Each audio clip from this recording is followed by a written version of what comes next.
Okay. So, booting this up for the first time because it's been a while since I played Picross, and I need something to hold myself over until No More Heroes 3 unlocks.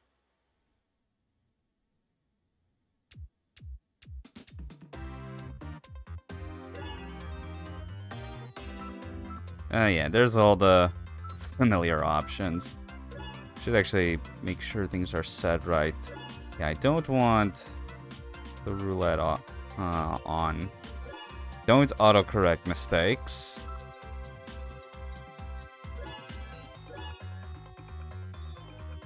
Yeah, I'm pretty sure yeah, that's also the last thing I need to turn off in order to get full marks on a completed puzzle.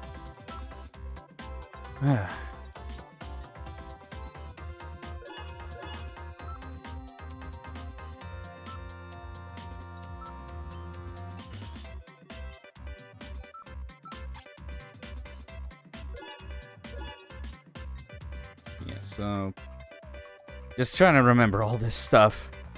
It has been a good few months since I played any of the Picross S games. I mean, I've still not even gotten Picross S6. Like, I just did not think to have money set aside to pick that one up, even though I've completed the first 5. But I saw that, and then this Sega-themed one had also recently come out, and I was like, that's kind of a no-brainer. Okay, that should be good.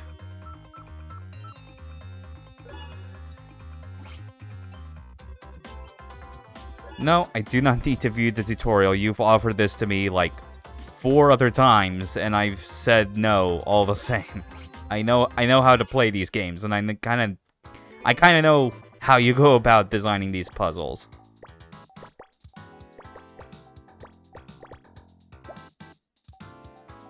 Oh, I got a little bit of passing breeze. Nice. Huh. Okay, I guess that is...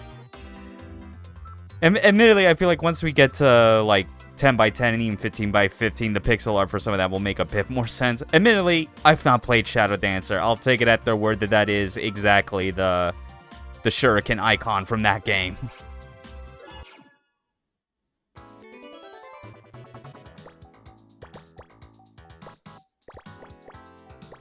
Yes, just outrun music for this. It's kind of nuts.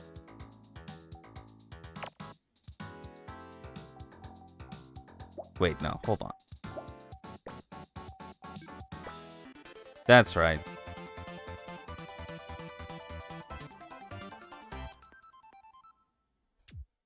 Sure, okay.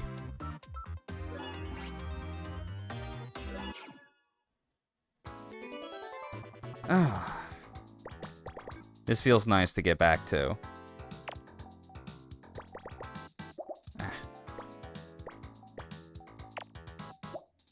I think it has been a little while since I've used the Joy-Con at all that I'm kind of losing, like, my sense of direction as far as, like, when I'm pressing in one of, like, the 4 cardinal directions and I accidentally go diagonal or something like that.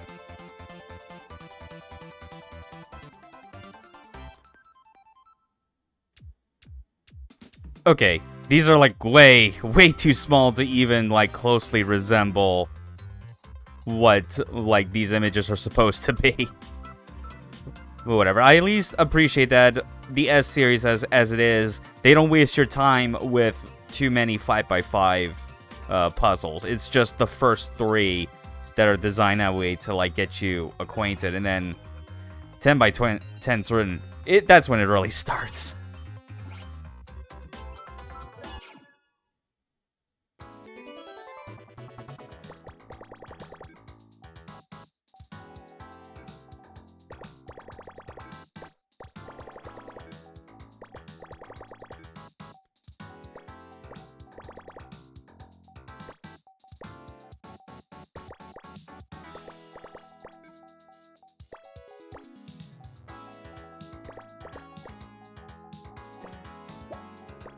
Yeah, it really is, like, they made the right call deciding to just have like your default theme music when doing puzzles in this version to be just Outrun music. It is exactly the kind of chill that you would want to listen to. Alright, what's this supposed to be? Okay.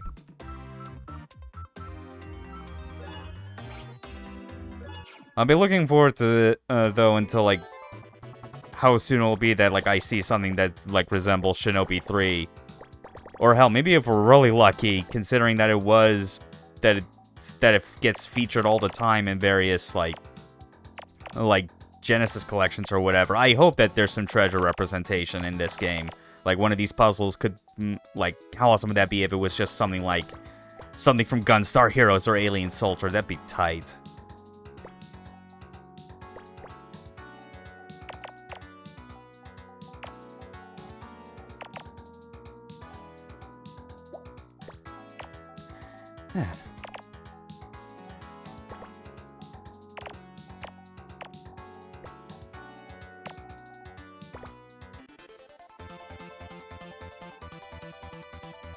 Okay, that's like a turn signal.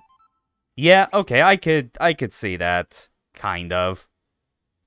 That's still maybe a bit too, like, low quality, like, tiny for what some of these sprites should be. But whatever. 10 by 10 is still fine. It's only when you get to the halfway point and it boosts up to, like, 15 by 15. And then right at the end is like, okay, here's 20 by 15.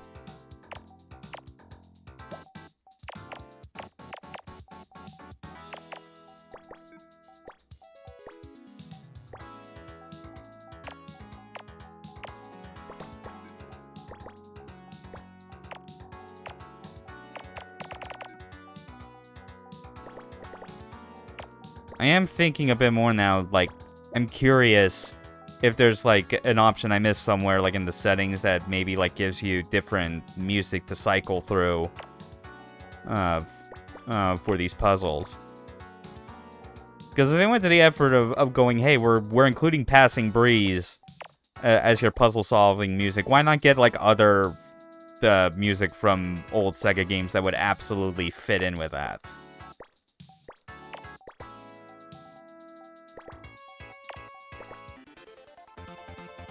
Alright, it's another arrow clearly pointing in a direction. That would be... Okay, from Super Hang-On.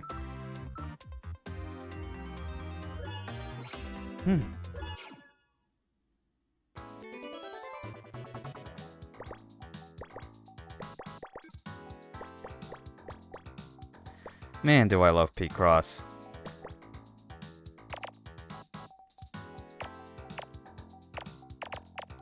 Even when it gets so complex near the end, with just a whole lot of numbers to keep track of and fill in.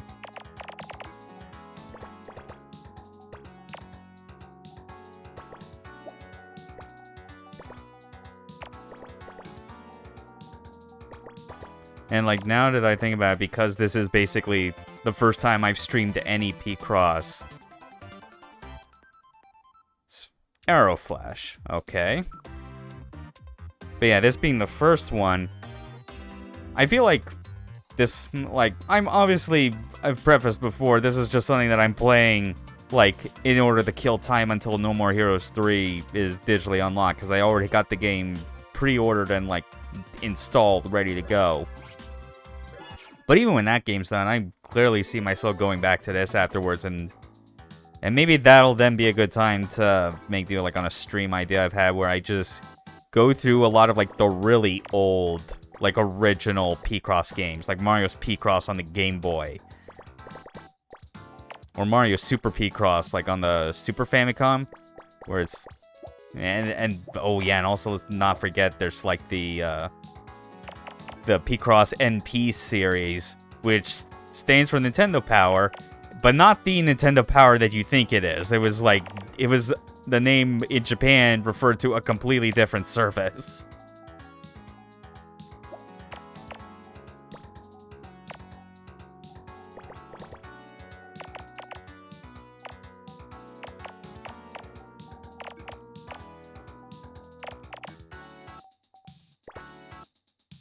Okay.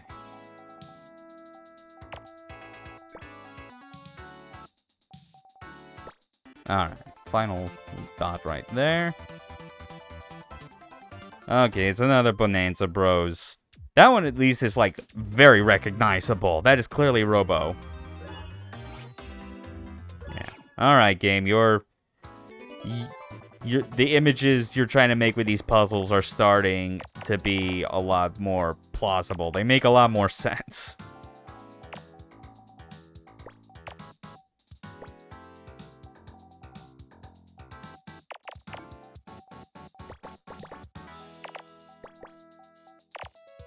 Yeah, I think once I clear this first page, I'm gonna look back through the options to see if they somehow included like an option to change like the music that plays during gameplay itself.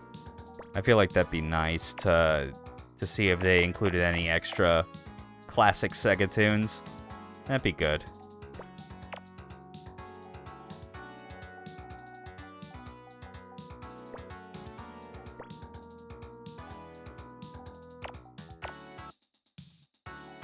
Okay.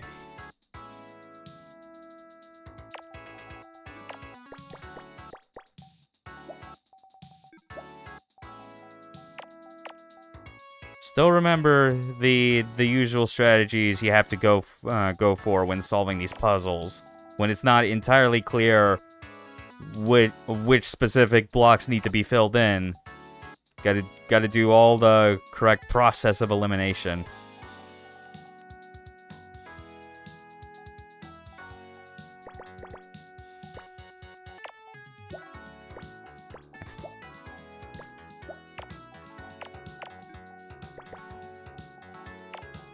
Okay.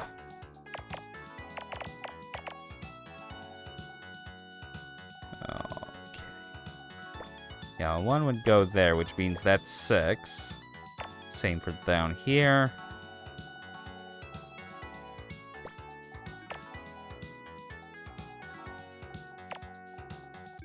One down there. Then up here.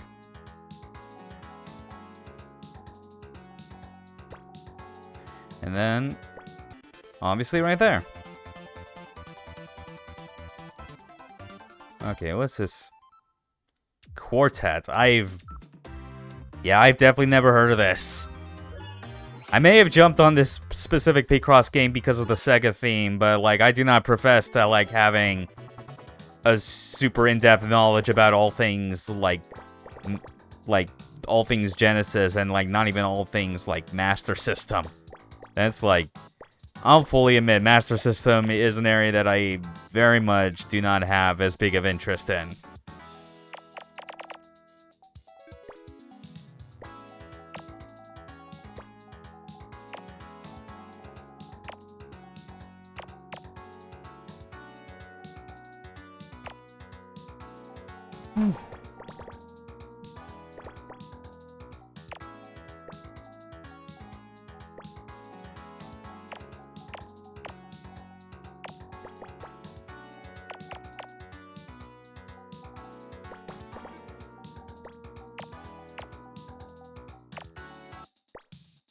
You know, it's like an extra thing that feels weird for me after all this time, and just that came up because of deciding to stream this, is realizing that it has been so long since I've actually done any stream that wasn't, that I've done a stream that, for anything that wasn't, like, an analog, like, retro game.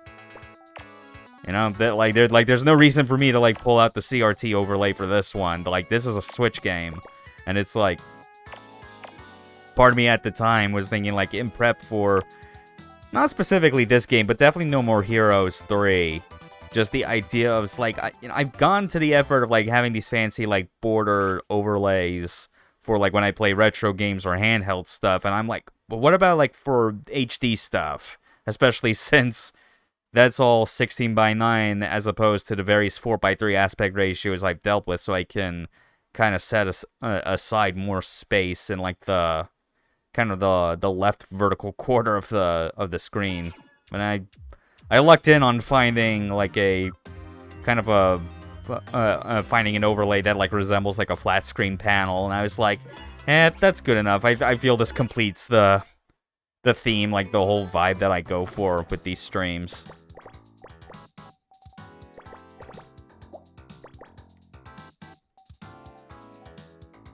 Plus, I don't even need to do any extra, like, adjustments to contrast or saturation, because guess what? Like watching this game on stream, you're watching it with a kind of display panel that is effectively the same as literally everyone else has for playing these games. Okay.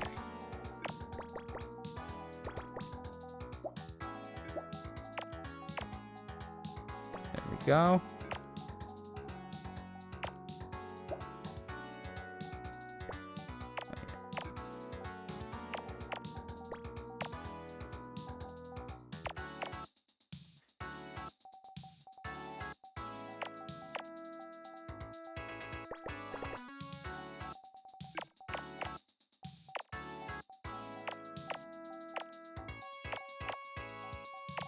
Alright, just keep filling this in. Like, I think I'm also kind of realizing the difficulty, like, try to, like, just commentate whatever I'm thinking as I go through this, because at this point, I played a whole lot of Picross, and the strategies and, like, the way that these puzzles progress, the logic behind them, I feel like as you watch it, it just kind of speaks for itself. I don't know, but I guess that would, like, maybe change if this ended up, like, getting a whole lot of people watching who may not be, like, super into or even knowledgeable about what Picross is and, like, are wondering, like, how I'm making these decisions.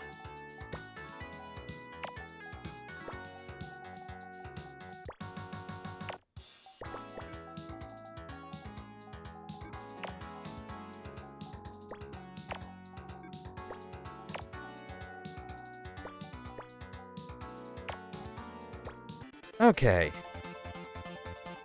So what's this gonna look like? Okay, I can kind of see that, I suppose. Alright, next one.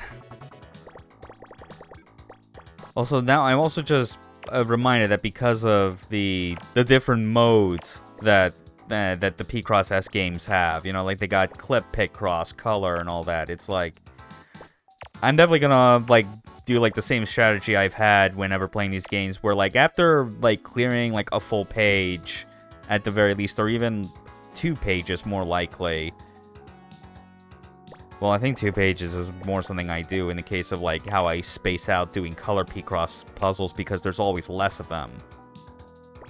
And I don't know, either way, it's like, I'm probably not gonna focus on just doing all regular Picross puzzles, like, for tonight. There's, like, a whole lot of different variations and spins that they put on the formula in this that are kind of neat. Some of them, I wish they had more puzzles than they do. Like, I consistently find that every time a new version of Picross S comes out, they always, like, especially the ones that have the color Picross mode. That is a mode that deserves to have a lot more puzzles and longevity to it than it actually does, because they only give it, like, I want to say it's, like, only 30 puzzles for that. And they make sure to give 150 for both the regular and Mega Picross modes. Which kind of bugs me, and it definitely makes the... It adds to, like, the content in any of these feeling pretty lopsided, and it's why I take it upon myself to actually try and mix things up and go between different modes, because I find that actually helps me when it comes to doing long play sessions or stretches of Picross itself. I don't know, we'll see how it goes. At the very least, I'll after this first page, I will definitely just, like, show off, like, what all the different modes are, and then fill out whatever time is left for the next hour, 40 minutes, I think? I don't know. Assuming that my theory is correct on the time that No More Heroes 3 will unlock, because I recall it unlocking around, like, the same time for Travis Strikes Again, and I somehow doubt that Suda would try and, like, change that. I guess we'll know eventually. And who knows, like, if it turns out, no, the unlock time is actually later, and later to the point that it is outside of the realm that I'm comfortable streaming for, like, then I guess so be it. I'm still gonna be back online to stream for Friday night, and then Saturday onward, and then just keep cranking out a few hours of No More Heroes 3 until I beat it. I really do wish I had both, like, the time off from work and the stamina to just marathon the whole thing. Because Travis Strikes Again was the last time I ever was able to actually do that. Not surprising, I guess, because I feel that was very much at the tail end of when I entered the period of my life where just my stamina for everything just fell out right from under me. It's real frustrating. Because, man, playing Travis Strikes Again, like, when it launched, when it first came out, back when so many people were just dismissive of the whole thing because it was a hard spin-off and people were like, oh, this isn't a real No More Heroes. This isn't the actual 3. It's not worth it. And I'm like, I played it. I saw what was in there. And I'm just thinking about all, like, the publicity that 3 is getting from people who I am pretty sure probably did not give Travis Strikes Again the time of day. So all I can say is, they're gonna be so damn lost.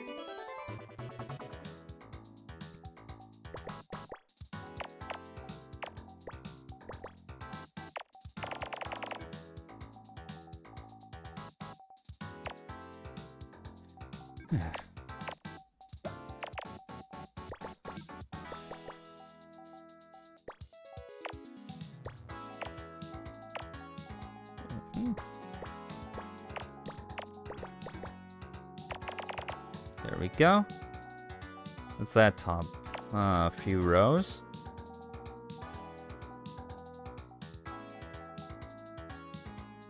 Huh, okay, this might be a bit tricky now. Unless... wait. No, that's not enough either. Shoot. Wait, oh wait, that's right. This whole row is taken care of. That's right. As well as this. God, okay. Alright, there we go. We're back on track. That's how Picross puzzles go, or at least how they're intended to go.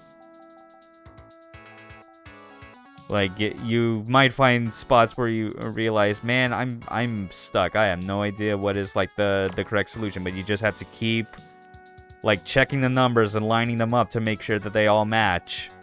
And then you realize, oh, I gotta fill in this square. And then it reveals itself slowly but surely for everything else.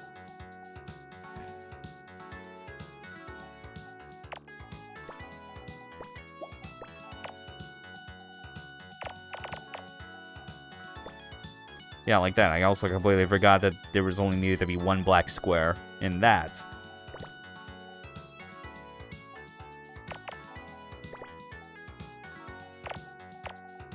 Okay, that's taken care of.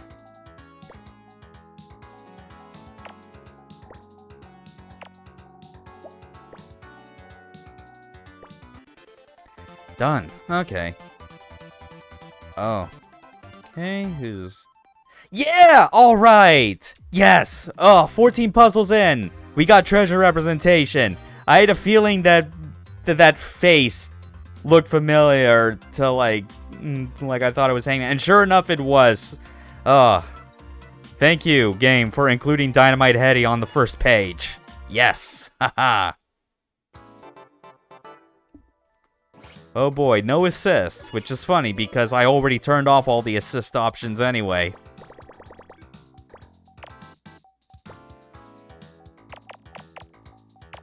Even if you think those assist options would be helpful, like, to you immediately starting out, like, sure, use them for a little while, but then eventually,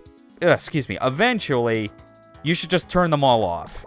so that it prepares you better for when you get to the every 15th puzzle and realize that it's gonna take those away from you, and you'll be more used to how that is. Develop better Picross playing habits and whatnot.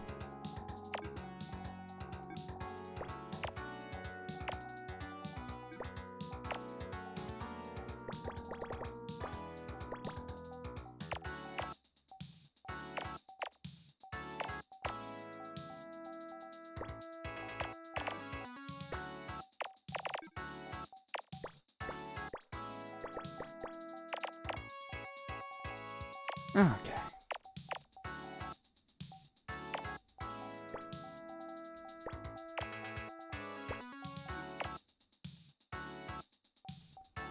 Oh yeah, that row's taken care of. One space there. And done. None to that. Ooh yeah, Turbo Outrun. Yeah, that was a game that existed. Okay, so that's just like the regular Picross. Then we have Mega Picross. And I'm not gonna like do anything with the tutorial because I've already seen it. So I'm just gonna... Hopefully my memory still serves me well on how best to solve these.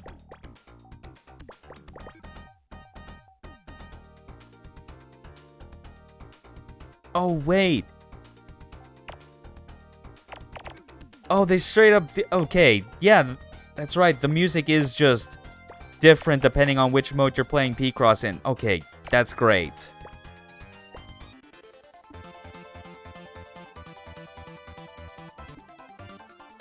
It's another Bonanza Bros. I figured as much, of course, because, like, that's the other thing you get acquainted with real quickly when going between regular and Mega versions in Picross S. You realize that, like, they reuse almost all of the puzzles.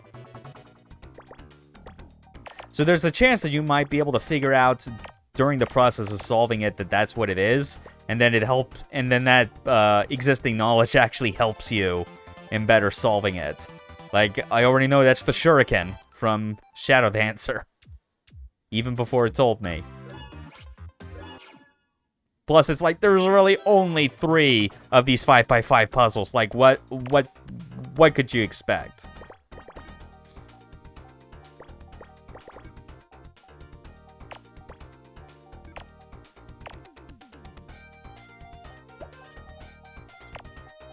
Okay, yeah, so...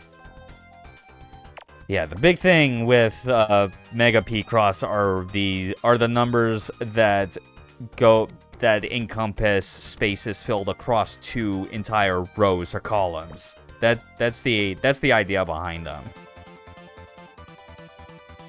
A bit hard to wrap your head around at the time, but it eventually makes sense. I generally go for, as much as possible, starting my process of elimination based on just the single rows, because that's the part that's meant to be most familiar.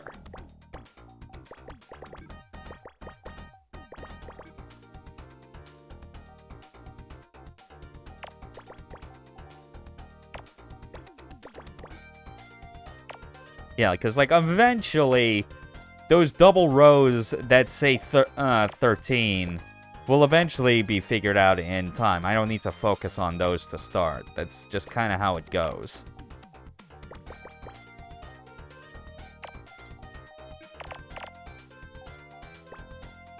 And you get situations like that where, naturally, because these are blocked off, and this top is blocked off, there has to be a connector down here.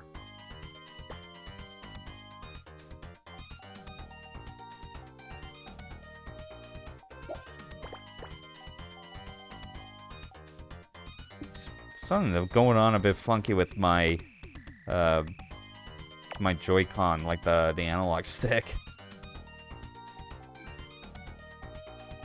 I'm almost thinking it may or may not be the case of stick drift that I was hoping that I would be lucky enough to avoid for my entire lifetime using the Switch.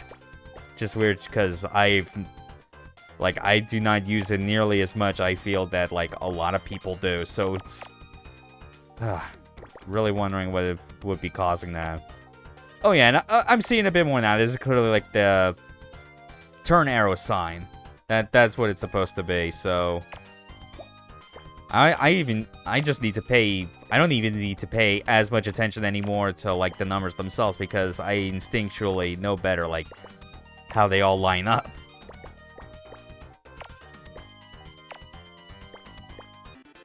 Like so.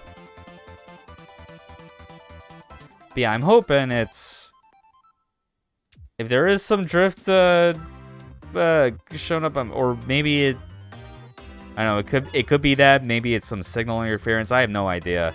I guess I'll know for sure if it starts becoming a serious problem if I'm playing No More Heroes 3. Because I'm only playing this with this Picross right now with just the single Joy-Con on its side.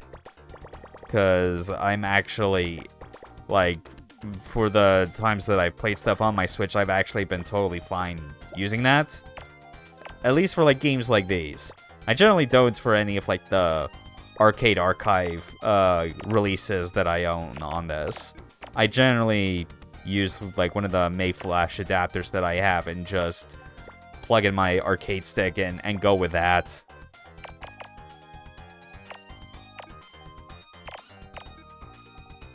I'm not super crazy about the Switch, but I at least, like, know that there are cool games that come out for it. And some of those cool games are ones that I feel like a whole lot of people, like, generally do not make as big a deal about. Like, I personally enjoy playing a lot of, like, those old, like, Neo Geo or other classic arcade releases. Like those feel fun, fine to get for this.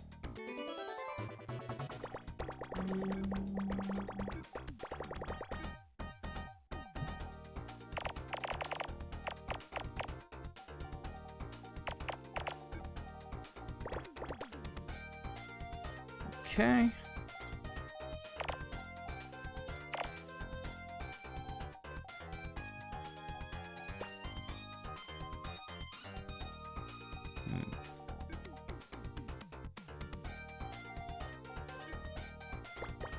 Yeah, like, I just noticed there was, like, a little bit of drift in that direction. Thing is, again, I'm... God, it is puzzling me. I really don't want to have to even think about, like, needing to, like, open up these Joy-Cons to, like, apply whatever, like, the recommended, like, do-it-yourself fix is. Or worse, have to actually get some new Joy-Cons. Because I've said it before, I'm not crazy about this system. I don't play it all the time like I feel a whole lot of people have. So the need to do such a thing is, like, not... I shouldn't have to.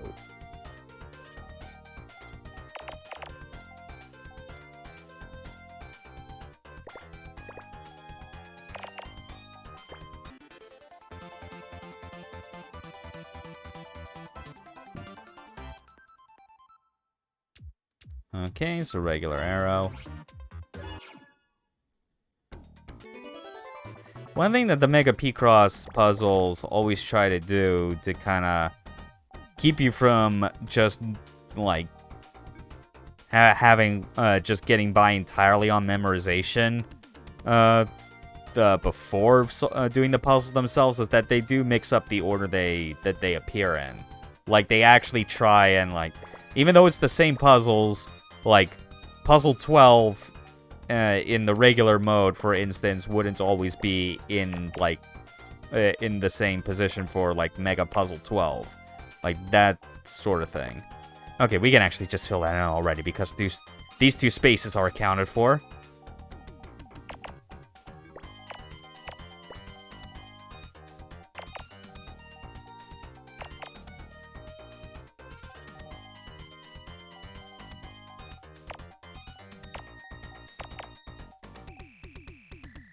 Okay, so we'll just... No, not that. Just leave that one space there. Okay, and that fills itself in. Cool.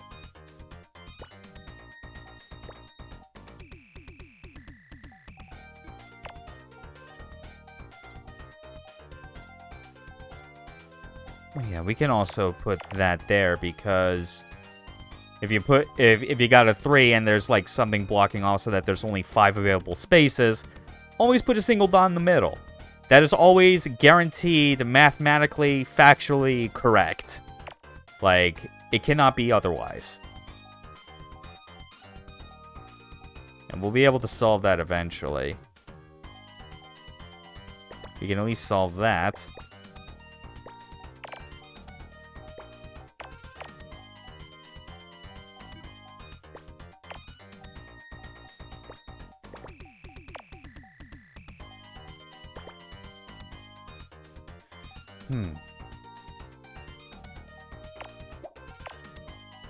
Hold on. Oh, yeah. Okay, that actually solves it well, because... yeah, you may have some numbers that extend into 2 rows or columns, but then you also have ones where, like, there are numbers that only occupy a single column or row, and you can use that as a process of elimination to just, like, X out one side. That makes it easier, assuming you keep track of it. Again, I generally focus on all the other rows that are, as much as possible, entirely, like, single numbers that are confined just to that.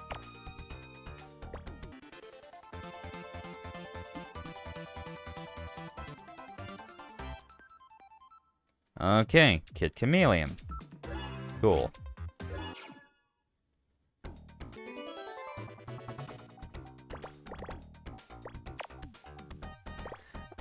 Oh yeah, and extra convenient whenever you get to a puzzle where, like, by design, it has, like, a row or column that's entirely 0. It automatically X's it out for you. Like, that's nice. Man, I am glad to be back to this specific Picross series. Just because of, like, the specific way it goes about doing things. With, like, the puzzle solving and, like, mechanics.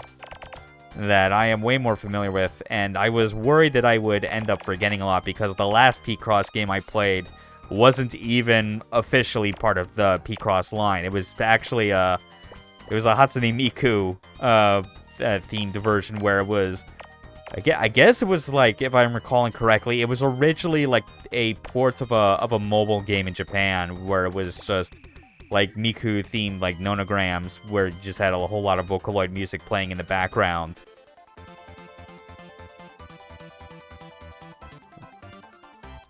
Oh yeah, there's the arrow flash. Yeah, and so, like, when I saw it, I was like, oh, this feels like a no-brainer. Except that, I think when I played it, like, it had, like, this baked-in option that I think eventually got patched out or something, unless I'm misremembering. I know it was, like, well after I had completed the game, but something where it was, like, it would always, like, if you put, like, if you colored in a square that was technically wrong, it would, like, tell you no and then just, like, put an X in there. Which is an option this game has enabled by default, which is the autocorrect. Except, that's not what you're, like... You don't want that on because you don't get full marks for completing a puzzle, like solving it the intended way. And because that Miku game, that Miku Picross game did not have it, have the option to disable that, it led to some instances where I was like, I would make a stupid mistake and I would have to just nuke my progress on that puzzle entirely because it was not, it would no longer have been perfect.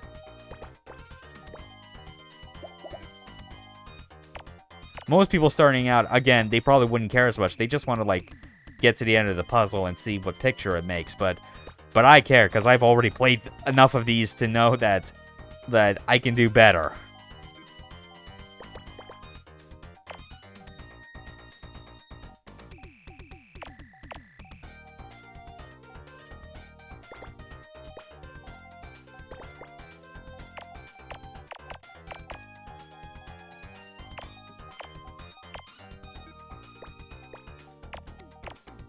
Okay.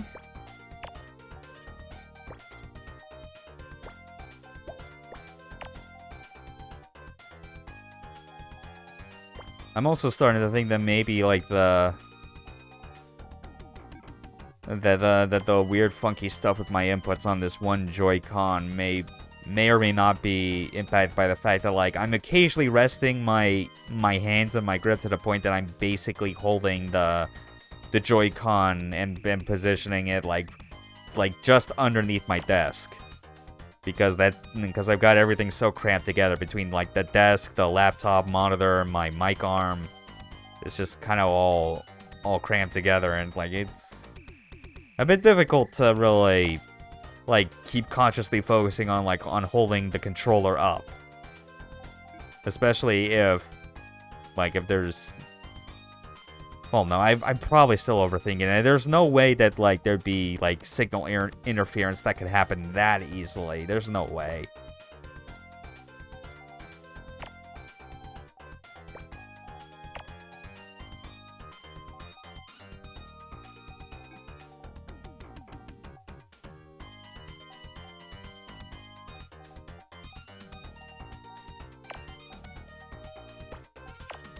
Oh yeah, we could just link that, I think.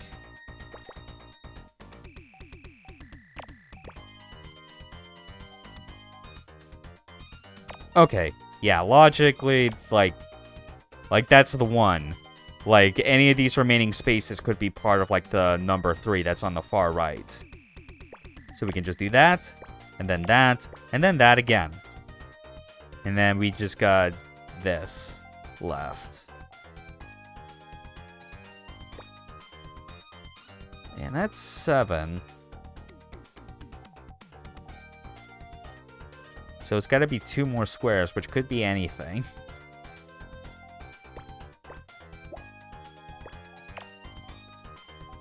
But yeah, it's like it's like drift is not occurring like all the time at like noticeable or consistent places, but I am also, like, in addition to that, feeling like some amounts of, like, delay. Or, like, things where, like, it's just not happening when I press a button or move the stick in a certain direction. Okay, now I think it's... Okay, now I'm remembering, like, what this is supposed to be like, so now the rest of the picture's coming back to me. That's how it's supposed to be. Yeah, that's definitely the first mega puzzle on this game that took a bit longer than normal.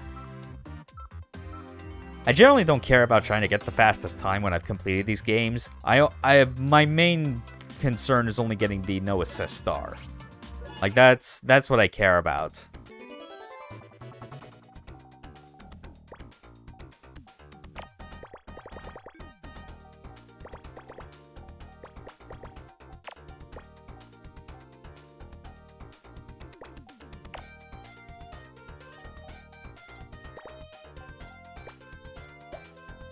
Okay, I think that lines up correctly.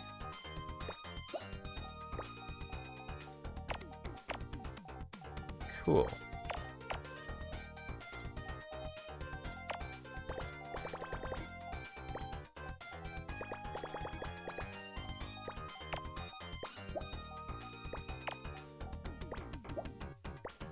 Come on. Yeah, that's what I was talking about, where, like, if weird drift is not showing up, then it's an instance where I'm pressing a direction and it's just not working, and it feels like there's something where, like, input is getting dropped or delayed. I have no idea why it's being like this. Yeah, and it's weird, because it's like... I'm trying to remind myself, like, when was the last time I used my Switch for anything, because I distinctly remember when I used it to play the HD version of No More Heroes on stream. But then I know, like, it was something that I did off stream that I eventually got around to just playing the sequel, Desperate Struggle, on this, because I got the news that there were, like, save data bonuses you get if you have not completed save files, just any save files from the other 3 No More Heroes games that are on the system. And it's like, I already had... Huh, that's weird. Okay, I think... Oh, that makes more sense. Yeah, the square didn't need to be filled in there. There! Okay, that makes a lot more sense. Yeah, it looks like a hand or something. Yeah, I think this is totally a new one. Oh, Light Crusader. Wow, that's a pull. Admittedly, that is a treasure game that I've not played, mostly because I've heard that it's just kind of it's like the odd one out as far as like Treasure's original Genesis games. Like, it's the complete antithesis of the kind of crazy action that you expect from them in all their other titles.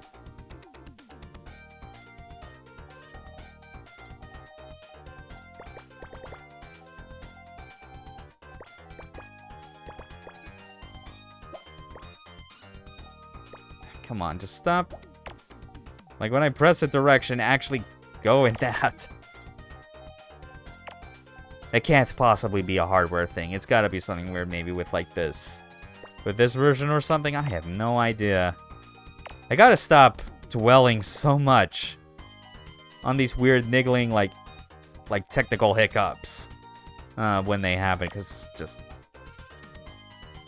Yeah, it just makes me anxious as far as, like, what the state of, like, the hardware is. Like, I was already starting to feel that again when I was streaming OG Xbox stuff back in June, and noticing, like, seams in, like, Z-buff, in Z-fighting textures that I didn't before in Jet Set Radio, and I was like, oh god, is everything alright on the inside of my Xbox? I know the clock capacitor's not the problem. That was taken out ages ago.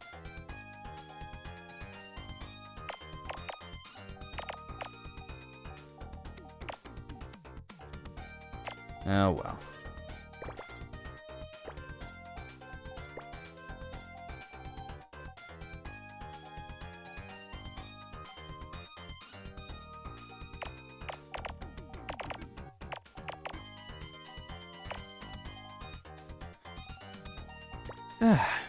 Okay. So fill that in, and then one right at the top. So yeah, like I said, like they mix around a lot of these familiar puzzles in different locations, but while also slotting in some new ones. You know, like the gloves from Light Crusader or Kid Chameleon.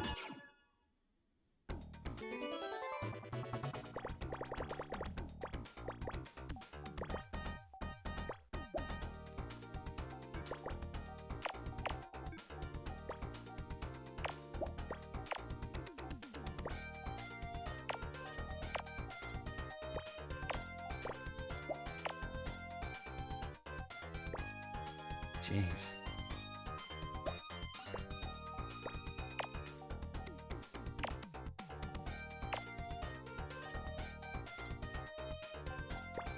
Yeah, like these direction inputs are just not wanting to be like as responsive as they've been in the past.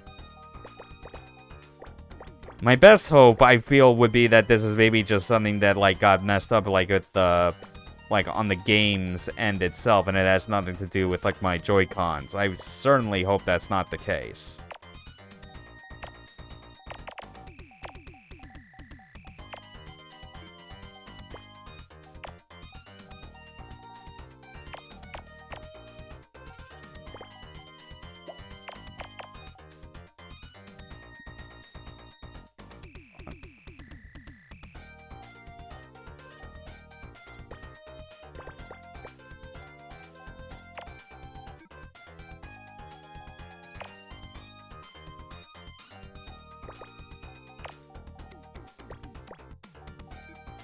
Alright, that solves that row. And that one. Or those rows, rather. That's more accurate to say.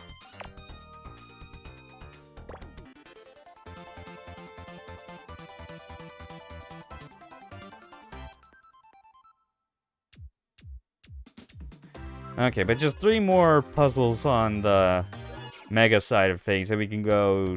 and we can show off some of color. And even clip Picross. I'll even, and I think even like when that's done or whatever, I'll just like like, I'll back out, like, a few minutes before the hour that I think No More Heroes 3 will unlock, just so I can double-check how the menu feels and that I am not going crazy, and that this is just something with, like, the game that is, like, causing, like, my inputs to just not register right when I want them to.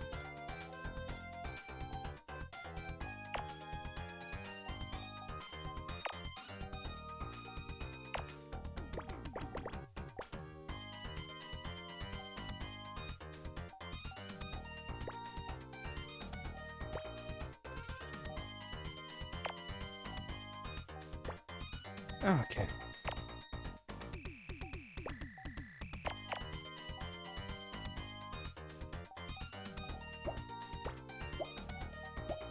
Oh god, I can just feel it getting worse. Like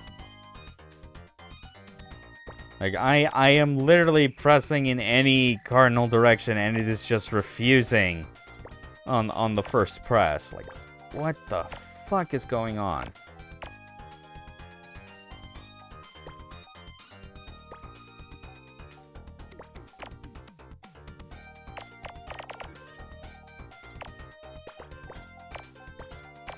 Okay, but at least I can fill in those columns anyway.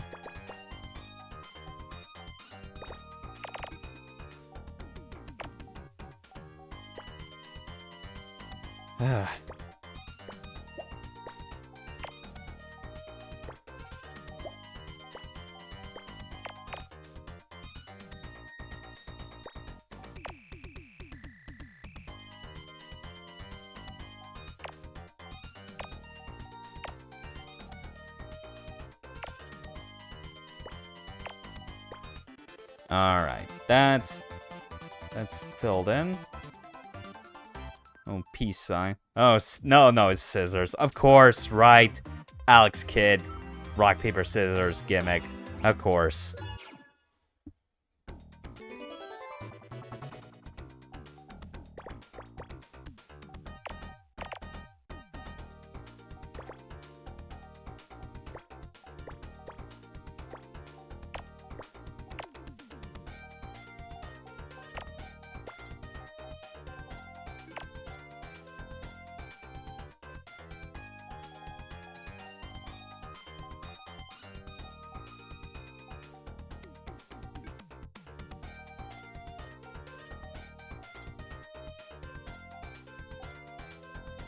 Okay, I think I'm actually noticing, like, what the consistency is, and I think it's...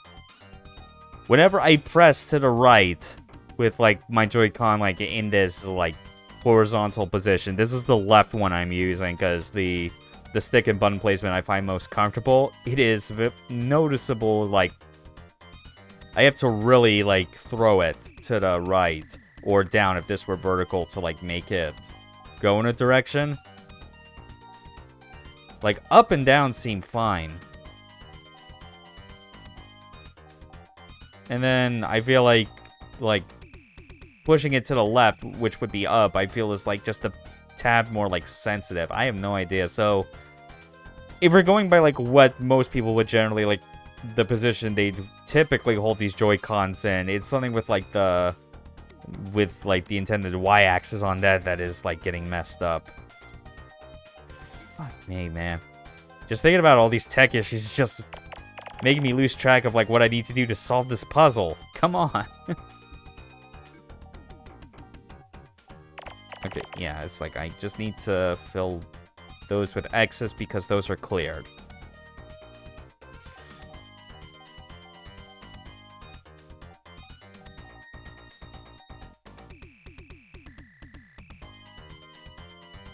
Oh yeah, and that can be clear as well, because for this 3, it's either this square or this one.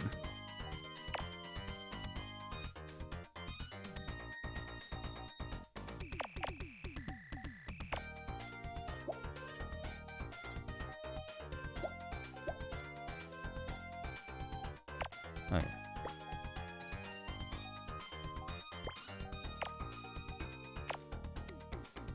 yeah. Okay.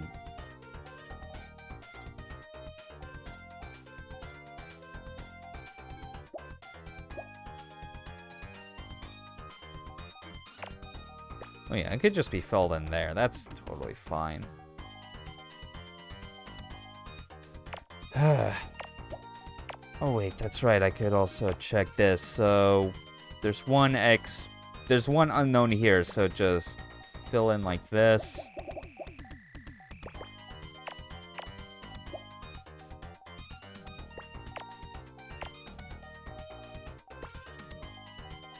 Okay.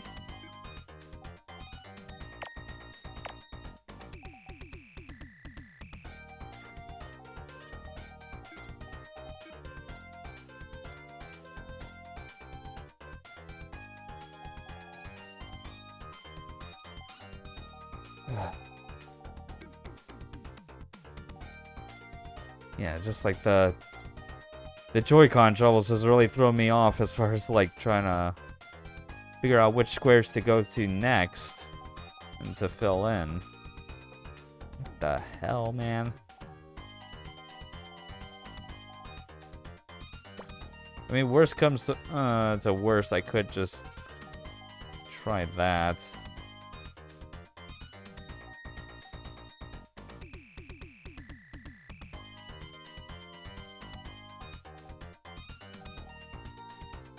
Because I can already tell, like, just the one square that's not connected to anything is either going to be this or this, because it has to be separate and by itself.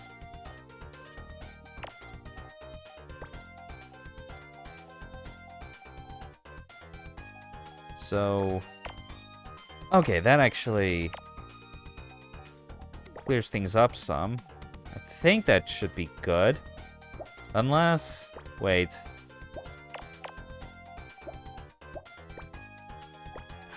Go right, damn it. Oh, no, I think I'm getting it now. Okay, I'm remembering. Like, the potential picture is starting to fill back in for me. Again, it's Hangman from Dynamite Heady. Okay, again, think of what again do you need to do to make sure that this image is complete? Okay, yeah, fill that in. Good. Then down there.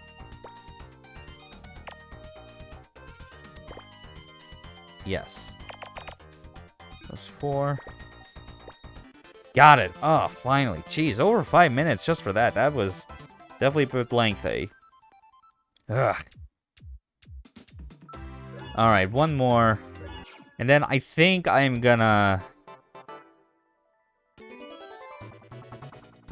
quickly, like reassign the controllers and switch over to, like, my other Joy-Con just to see, like,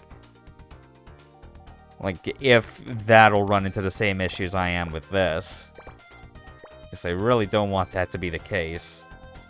But I still have to check.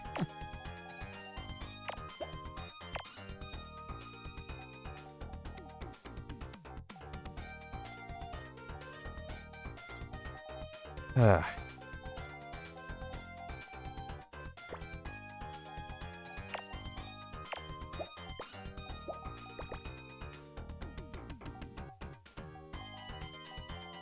So...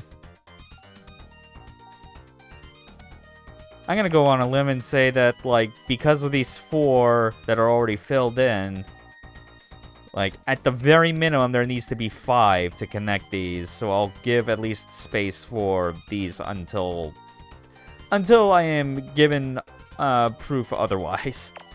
Oh yeah, and also X out the rest of the squares in this row.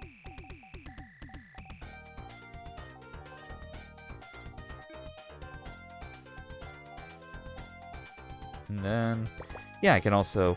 Oh, I think that actually solves it already, what I was thinking. So now it's either this row or this one where the remaining 5 will link them together. No idea yet what that might be. Actually, I think I got an idea of what.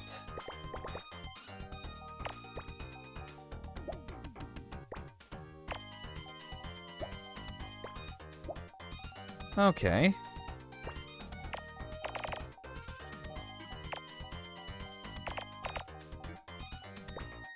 There.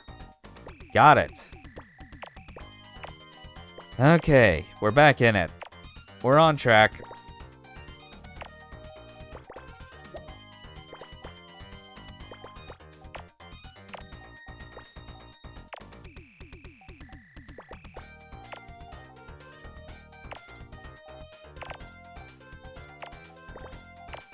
Okay, those 2 rows taken care of. Good.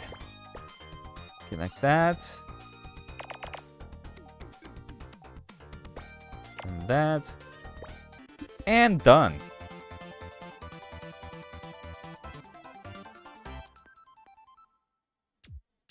Okay. Some Phantasy Star.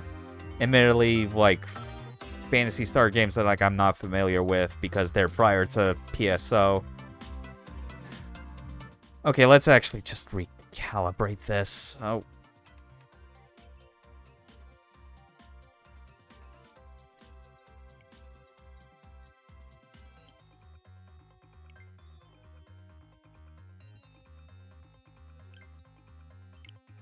There. All right.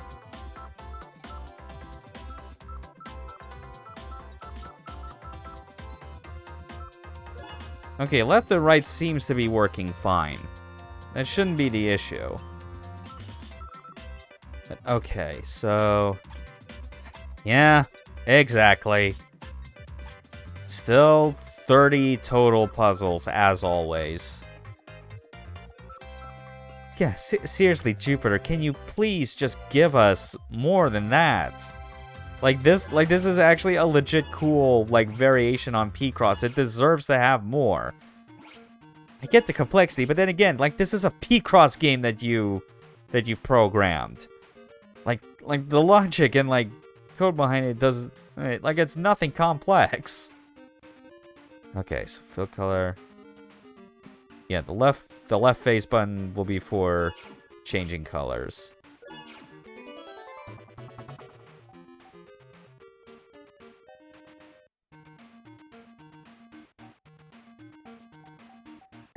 Okay, so... like so. Yeah, the idea with this is that... like, they list different numbers, but if they are, like, numbers of different colors, then they have the potential to be, like, completely adjacent to each other, like this... like these 2 colors. But if you see 2 numbers that are of the same color, you basically treat them like you do in regular or Mega Picross, where you have to put an X in between them. And usually the rule of thumb is to try and find the specific, line that, like, abides by this and gets you as close as possible to having every space filled in with something. This obviously works as well, where it's like, this is a 5x5, this column has 5. Ergo, every single space is colored in some way.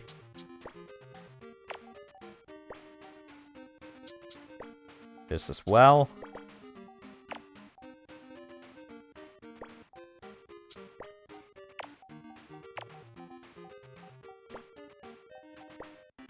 Done. They do take a bit longer, though, because you are juggling between a whole lot more, like, mechanics. Well, I say a whole lot more, but I mean just one, and that's, like, color switching. But yeah. At least these, they do the nice thing of, like, animating them when you complete it. That's cool. I'm also just going to focus on doing 3 for now, because the way I always pace these out is that, like, there's only 10 pages per mode. So, and, like, on regular and Mega Picross, you only have, like, 15 per page. We don't have that many pages, but dividing 30 by 10 equals 3, so yeah, that works out.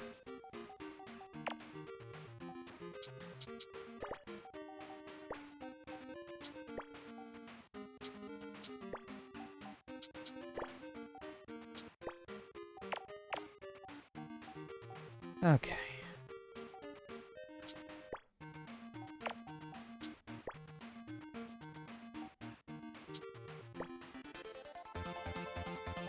There we go.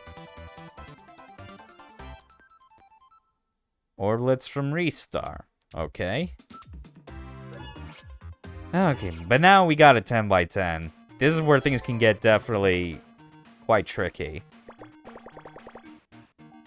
But again, I still like this concept, and very much wish that Jupiter would think to include more than just 30.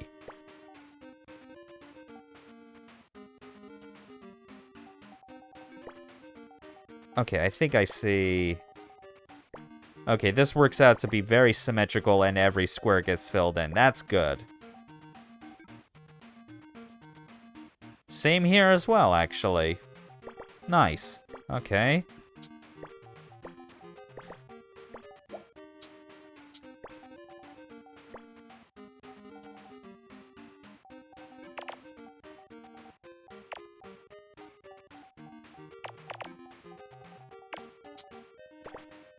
Mm-hmm.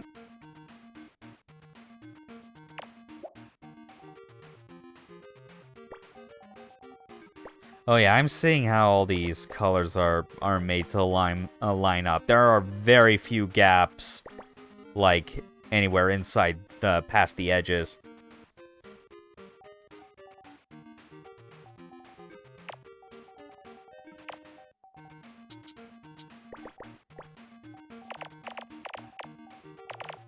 I still try to make sure that until the puzzle's solved, I still fill in every square that doesn't need to be filled with an X, just so I do a better job keeping track of things. It's a habit. This is Picross. You always form a whole lot of different habits that and that can eventually help you.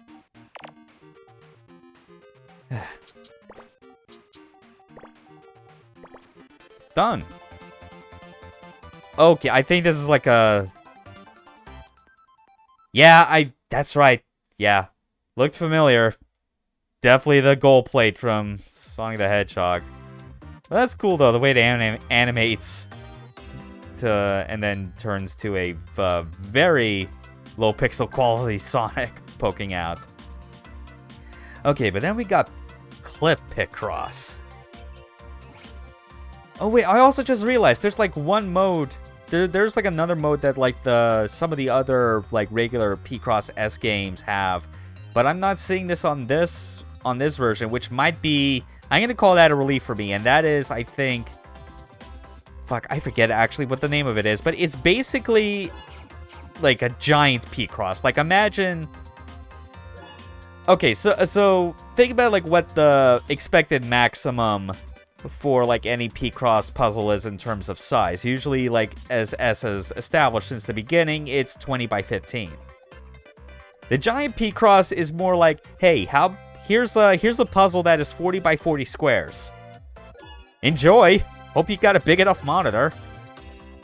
Cause like this 20-some inch that I got, like it's perfect for desk applications, but that's all. But like it kind of runs into some limitations with like that specific mode. So yeah, realizing that, I'm actually glad that they decided not to include it in the Genesis and Master System edition of this series. I appreciate that. Just give us more color, Picross. Oh, okay, I just started to pay attention to the music, and of course, it's Space Harrier. So classic.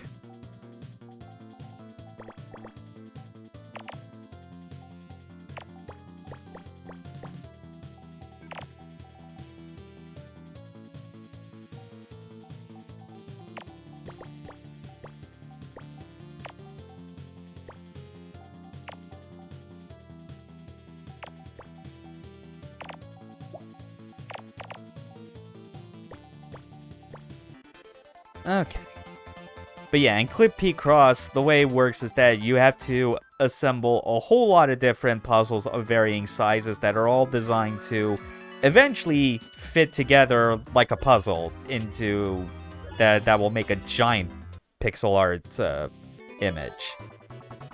I like it a lot, and like your progress to it is tied specifically, I'm pretty sure, to just the puzzles you complete in regular.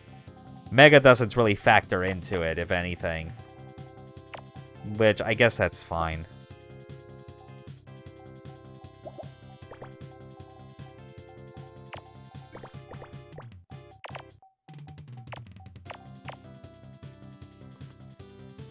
This is actually kind of taking my headphones off for now.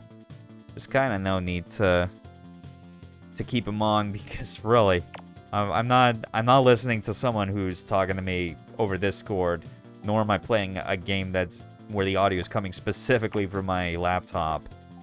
So that's not really necessary for now. Also help me better hear the audio from my speaker that I have just low enough that it won't get picked up on the mic.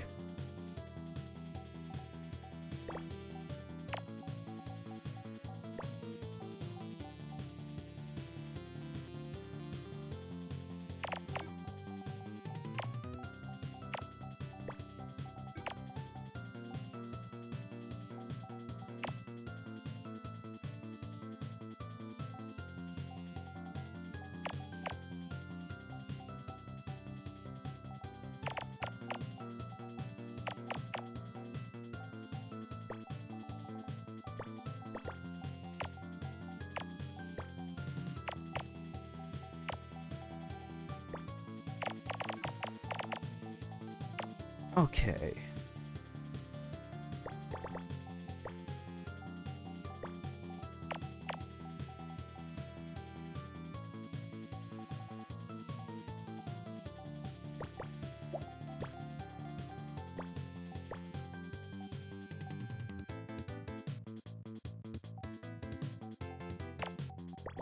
Yeah, so far just using this, the right Joy-Con for this has been working out a lot better for me. Like I'm definitely thinking that unfortunately it probably is like a hardware issue that's cropping up with my left one. Which is really unfortunate because I'm gonna be using that a whole lot for No More Heroes 3, and it better not be as much of a problem there as it is here. I mean, that stick's being used for, like, 3D movement. The priorities are definitely different than it is for, like, playing something that's 2D.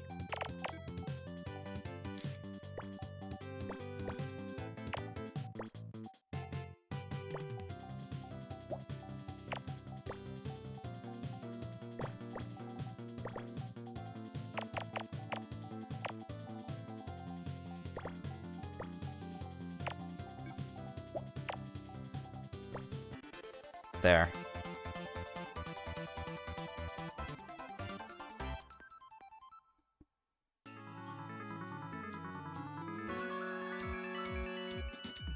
Oh wow, and just looking at like the amount of clips for this first puzzle out of...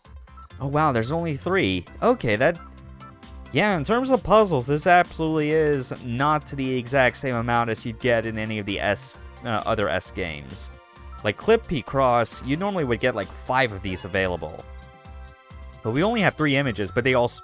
But that makes... But I guess the amount that gets unlocked is... It roughly comes out to the same, because I'm expected to unlock 50 different pieces that fit into this puzzle. Some of the Clip Picross large images aren't made up of nearly this many.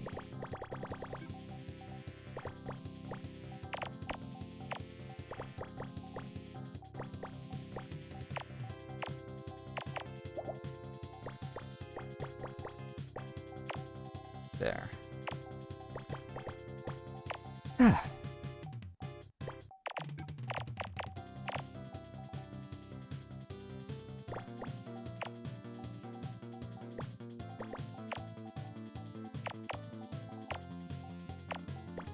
Man, Sega music, why do you have to be just so good?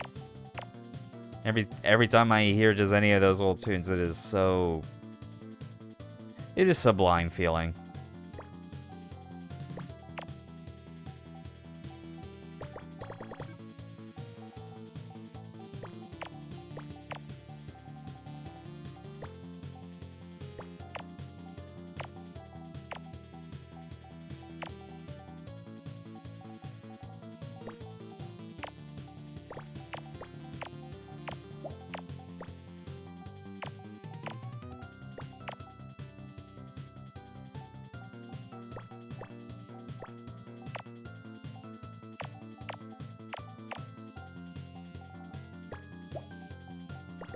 Okay.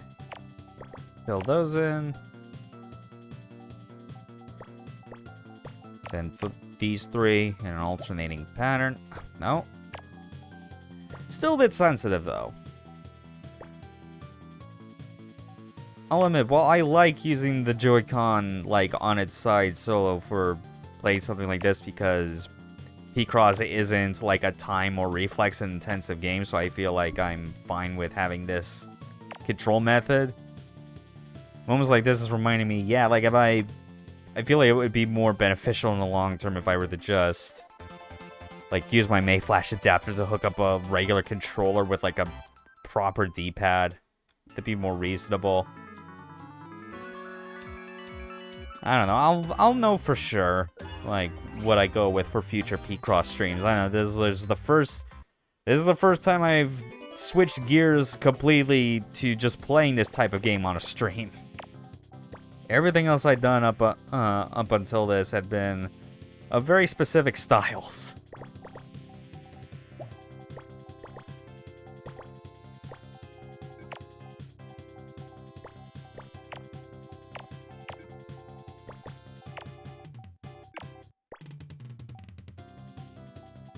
But yeah, with the pace I'm going at, I would not be surprised if by the time I finish what's available currently on the Clip Picross mode, I should be close to the next, to the turn of the hour, where hopefully, like, I'll finally be able to start playing No More Heroes 3, because God, I am getting so anxious. I just want to get started on that now.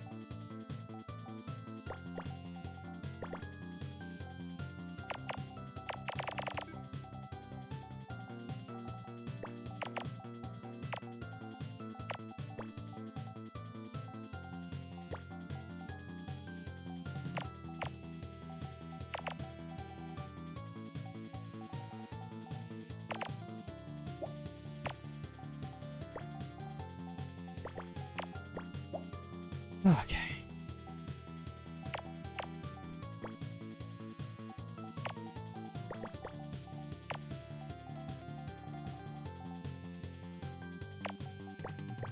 Okay, now that entire bottom row is all cleared out.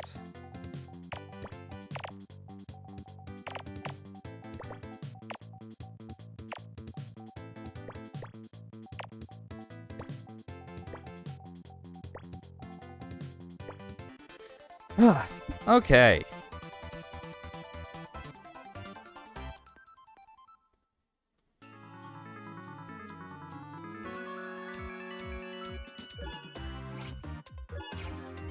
Only 4 pieces down out of 50.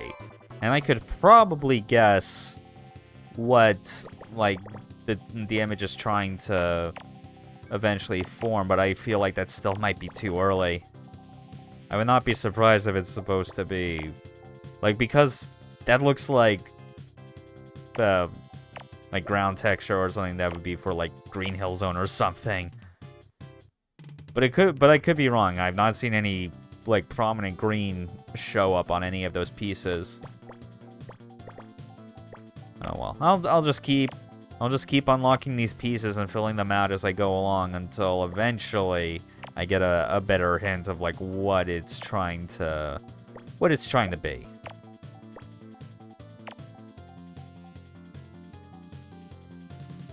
Ah.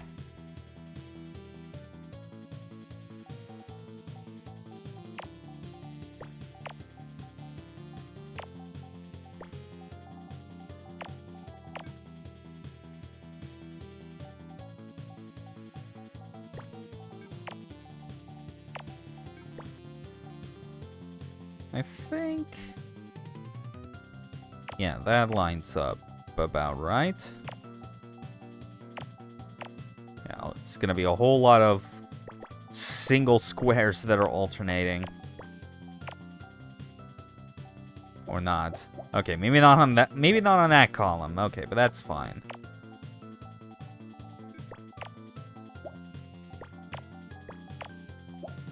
Still having moments again where it's like I press a direction and it's just overshooting by like by a square or two.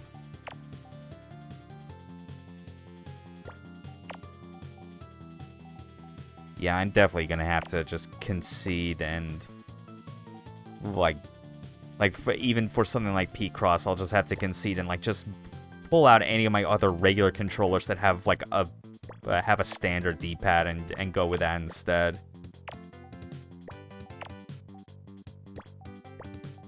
I'm not gonna pull it out now though, just because that would take a bit of time away from the stream, and I also like don't want to deal with the hassle right now of like literally plugging in like another cable into my Switch, because that's how I use any of the controllers I have with my Mayflash adapter. It's just plug it in with like its USB cable and go.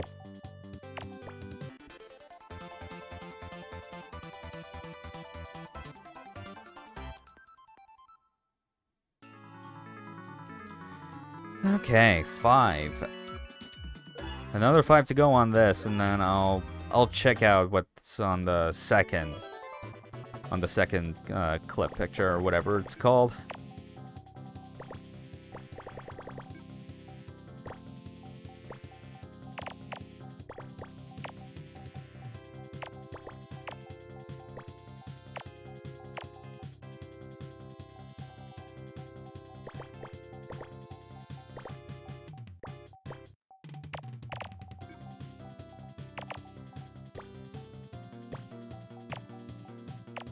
I'm still especially glad, based on like the puzzles I had solved near the beginning, that yes, they absolutely did get like Treasure's Genesis games like reference with some of these like puzzle solutions and like the images they form. Seeing Dynamite Heady and of all things like Crusader was fun, but now I'm just looking to see how soon it will be that I find a specific reference to Alien Soldier or Gunstar Heroes, you know? The good stuff.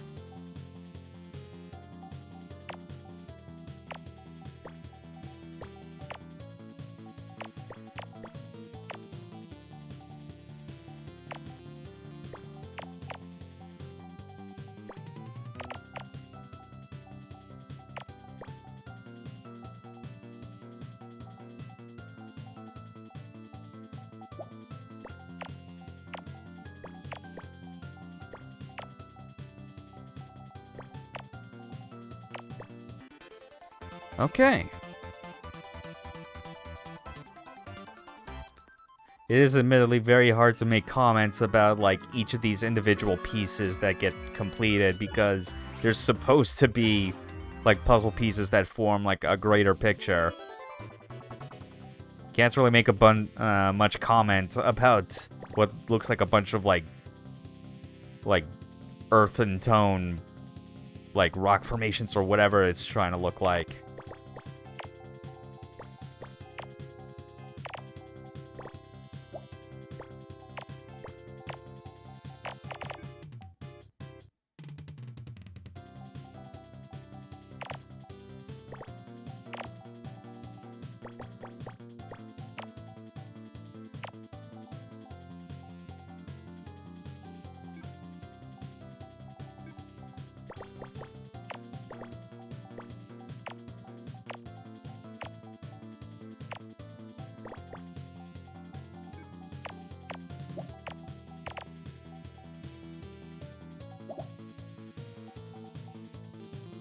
Wait, hold on.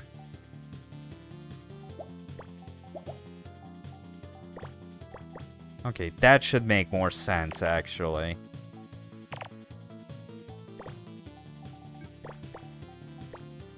Okay, there we go. It's good when you can catch a mistake that you make on a puzzle very early on. When you make a mistake and you don't realize it and you're, like, so close to what should be the end, it becomes maddening trying to find, like, those, like, couple of squares that you filled in incorrectly and wondering, where are they? Just absolutely maddening when that happens.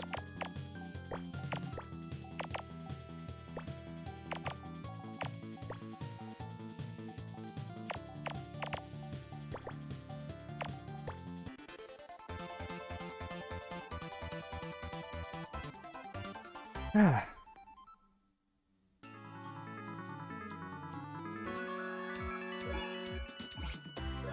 20 by 10. Oh, jeez. Alright. Alright, put our brains to the test.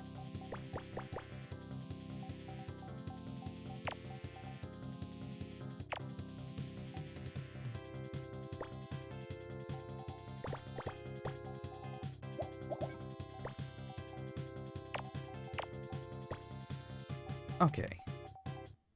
That, I think, makes enough sense. We'll fill in those. Like so.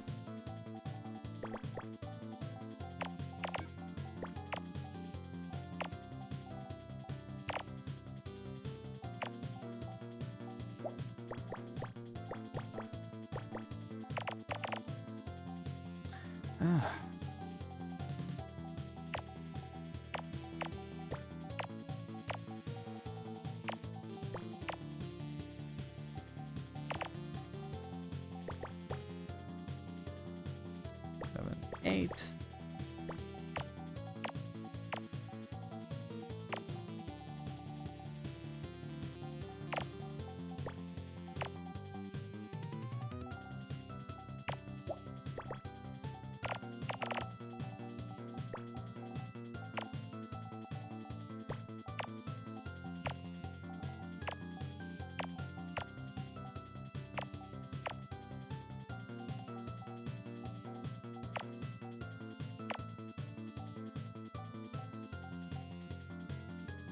Okay, most of the left half is pretty much solved.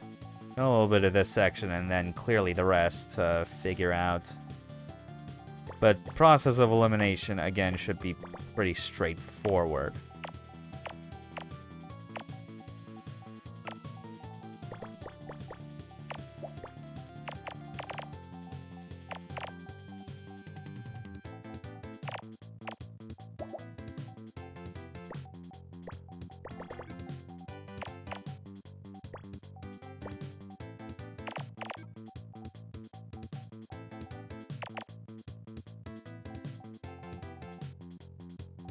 Okay.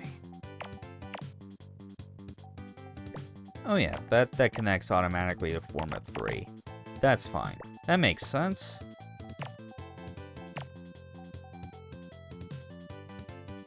Okay, so 4 ones.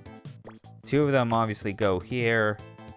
These 2 spots, and then these 2 spots are a mystery. Oh well, we'll get it eventually. Wait.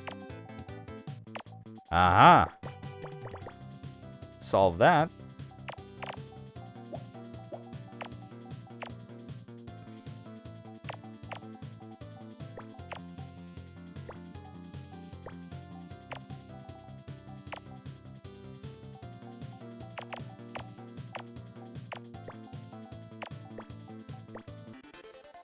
Okay.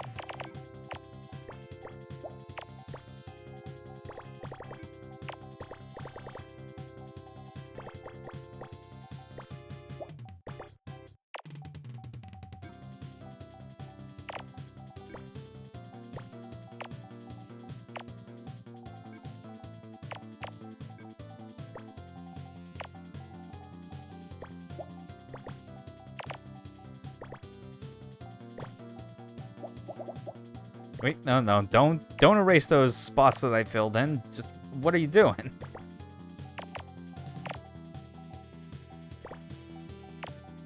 Ah, man. Joy-Cons, man. Still looking forward to using them for No More Heroes. Because if you play a No More Heroes game, and you're not doing it with motion controls, can you really say you are playing the game for real? I think not. Like, you just aren't.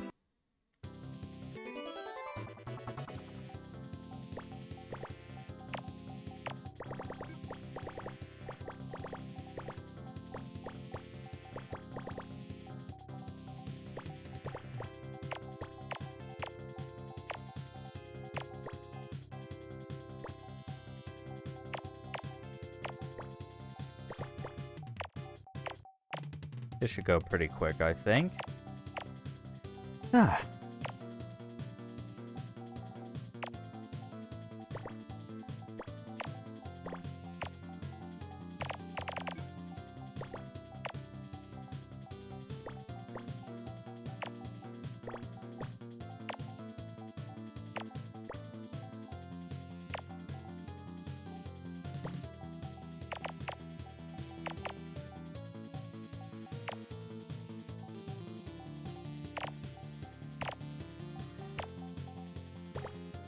Wow, now I'm just realizing, being super conscious of the fact that I think this is the most I have had moments in a stream where I just play the game and don't even utter a single, like, word or rather a coherent sentence.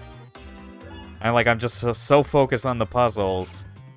It's just myself in this game. Not really finding much other topics to really discuss on, especially with other people.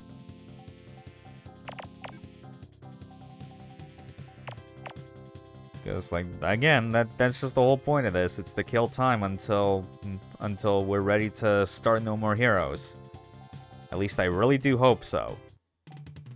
I did look. I remember looking online, just kind of searching, like, mainly to remind myself, hey, like, what are the general, like, unlock times for when, like, eShop games you purchase on the eShop are, like, fully available to play. And it was always like, and it felt so all over the place, just like the official answer from Nintendo's, like, customer support or whatever. Where it's like, it could be these times, but it could also be these times if it's third party. Or it could be these times if it's something else, like if the publisher decides they want to do this. I'm still hedging my bets that it is, like, the same unlock time that it is for literally every other major game release on any digital platform. You know, like PSN, Xbox, Steam, whatever. Like, midnight on the East Coast / like 9 p.m. like on the West. Or in my case, since I'm a one like time zone behind, that would make it like 8 p.m. for me. Because if it really doesn't turn out that way, that's just gonna mean an early end to this stream.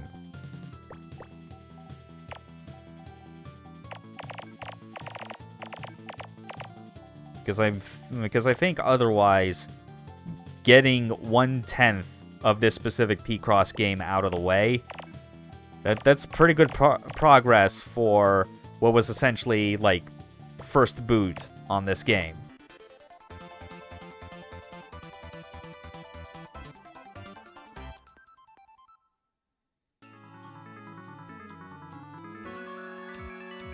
Okay. Now this one's a lot clearer. I see that. I see those eyes, like that nose, the muzzle. This is clearly gonna be, like, forming some piece that has to do with Sonic the Hedgehog. There is no way you could misconstrue what that preview is supposed to be just on the one puzzle piece we've completed. Yeah. Unsurprising, like some Sega imagery is, like, more recognizable than others.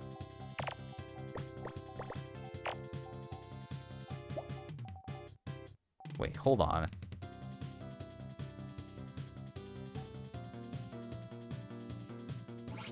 Oh shit, I think I might have screwed up already. Whoops, just quit out and we'll start it again. Reanalyze the puzzle itself.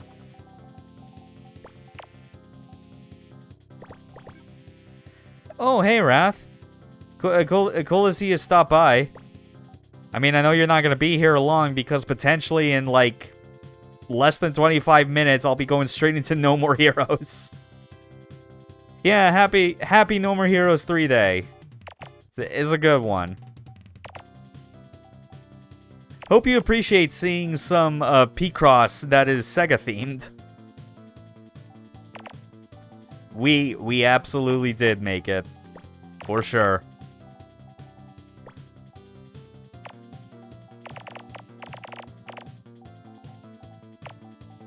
Oh, right. Let's see.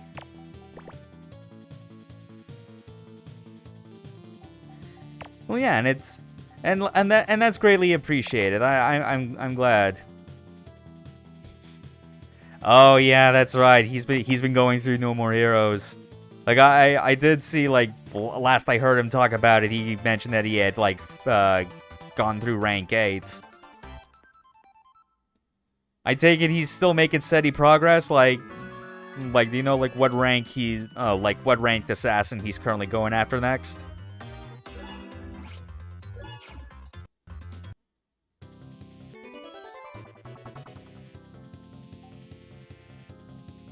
Okay.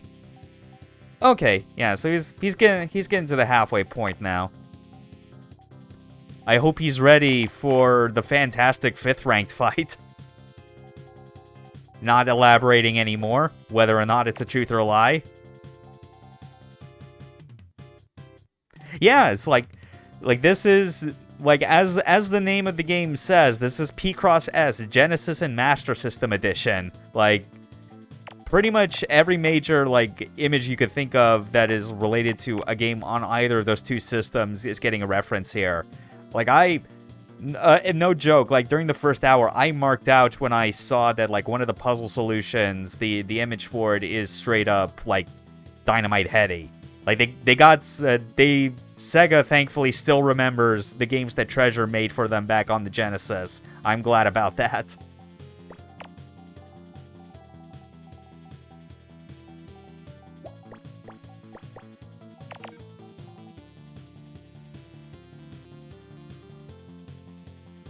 Mm-hmm. Yep. Kill the past. Kill the life. Yeah. You have a good day yourself, man. Catch you on the flip side.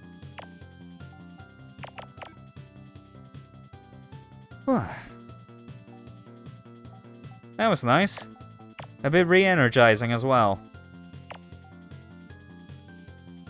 Shows how good it is when you have someone that, to pop into chat and actually talk with you for even a brief moment.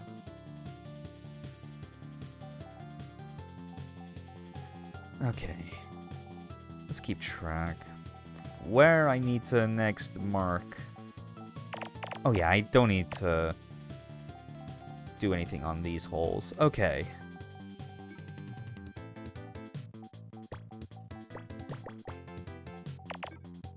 Uh-huh.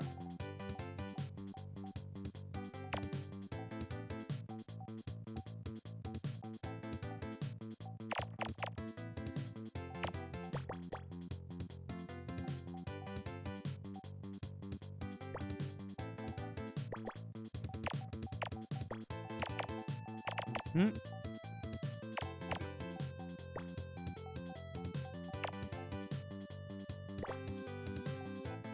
Oh god, I just realized something now. As I'm playing through this Sega-themed version of Picross S, and with, like, the music that plays here. Like, this is gonna be the one aspect that I am absolutely gonna miss once I go back to regular Picross S. Because the music is not this at all.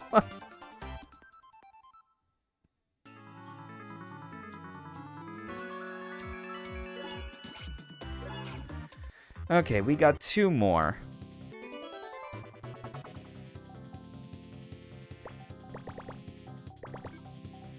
Oh, yeah. And the nice thing that happens when you play enough Picross, you look at a column or row and you see, like, certain numbers that show up. Not necessarily in a specific order, just like if you recognize that there is X amount of numbers and those numbers are of, like, all different but specific values, You know exactly what the combination is, and you don't need to spend much time thinking about it any further. It's the beauty of this game. There's a good logic to it.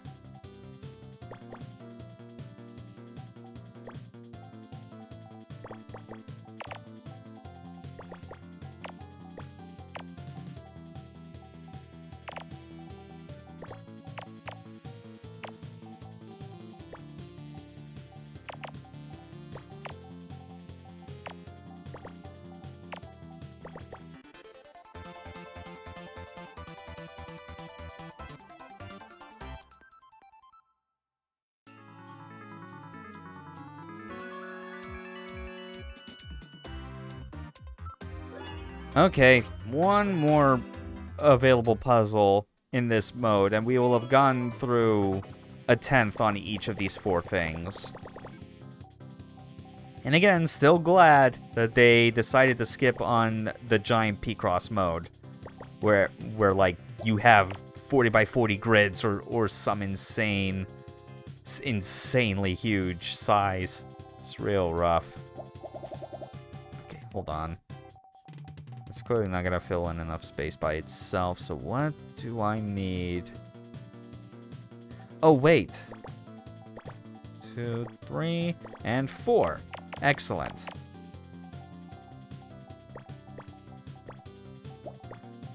Same here. Oh, I can even do this.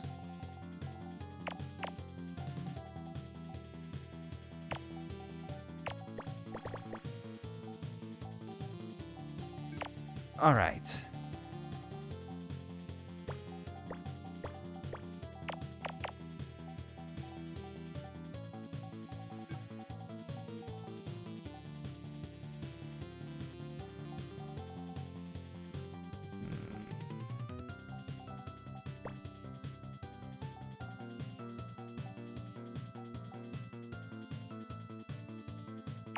Yeah, it's more prudent to just put X's right here. Because this could either be a 1 or a 2. And if it were a 2, it would make no sense if you had to fill in the blocks this way, because there'd be no more room for the 1. That narrows things down just a bit. That's good.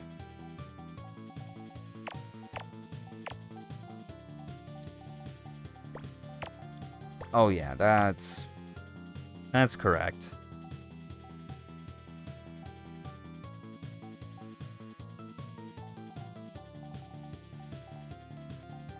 Still gonna take a bit of a while to solve this, though. Like, geez, so many spaces. Oh yeah, there's that, of course. Completely glossed over that one. Okay, that's actually correct.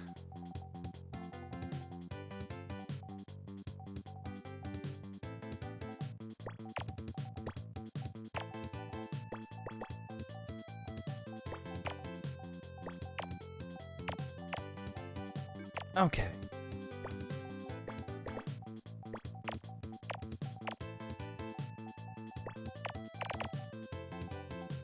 That said, still, despite playing a whole lot of Picross, it's very easy, especially just as the puzzles get bigger in size. You're always bound to just naturally gloss over some columns or rows that you should be paying attention to and filling out.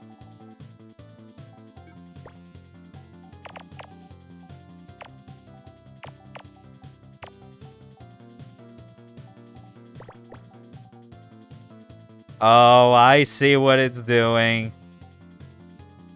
Oh, good on you. Good on you, Sega.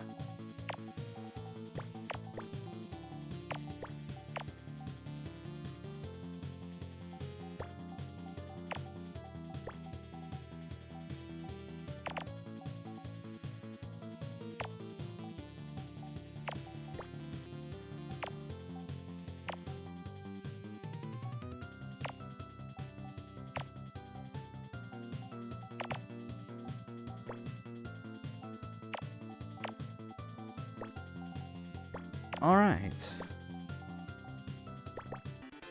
Oh, just under 4 minutes. A little Sega. How nice. So, what do we got?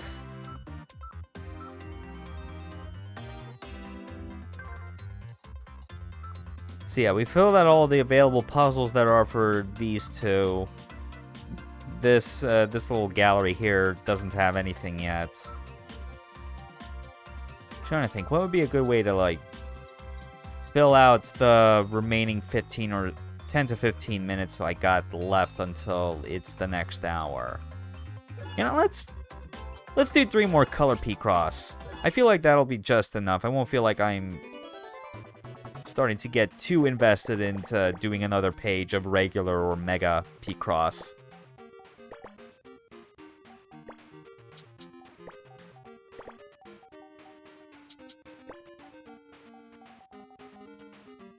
Okay.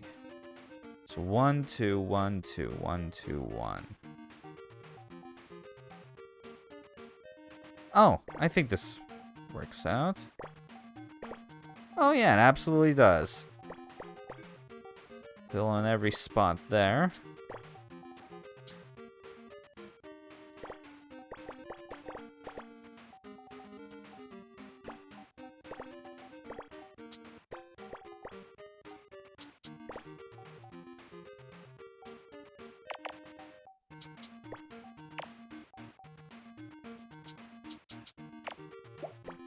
Okay.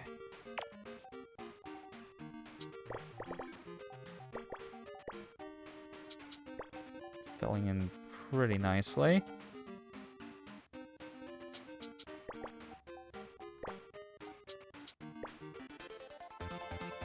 Alright, now what's this supposed to look like? Oh.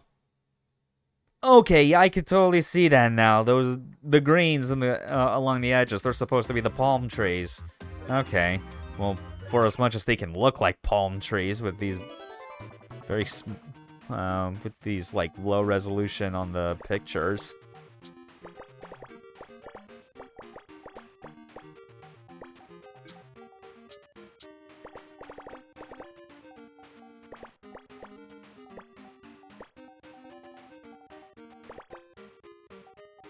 Okay.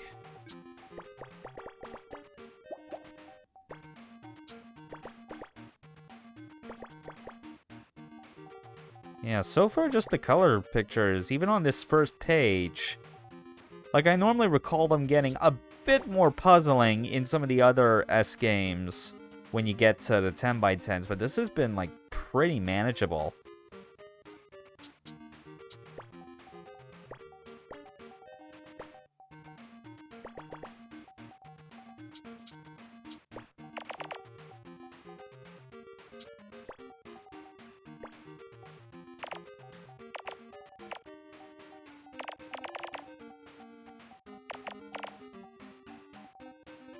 Based on this color palette, I got a sense it might be Sonic related.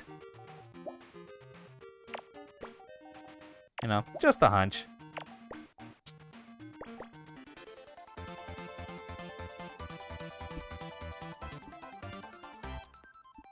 Yep. Yeah, there's that blue sphere. Nicely done. Okay, so here's another good thing to look out for as another means of solving some of these color Picross puzzles. If you're not sure where to start, one good thing to look for are rows where you can cross-reference to see where like a column or a row would only have one color, especially if it's like a color that is multiple multiple squares long, like so.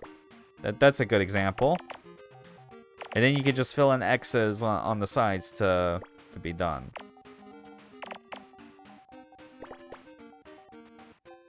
Always important to find a good starting point.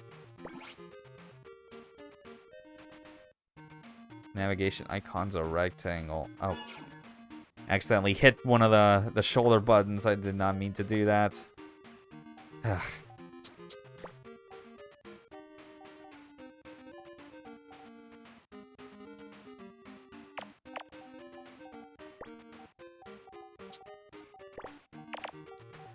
Okay.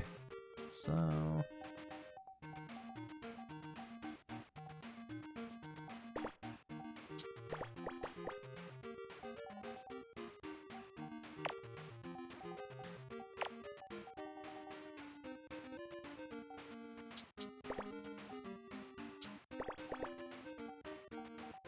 yeah, this is definitely kind of slowing my pace down a bit as I'm actually having to think a bit more. Like where to fill in the colors. But this looks right.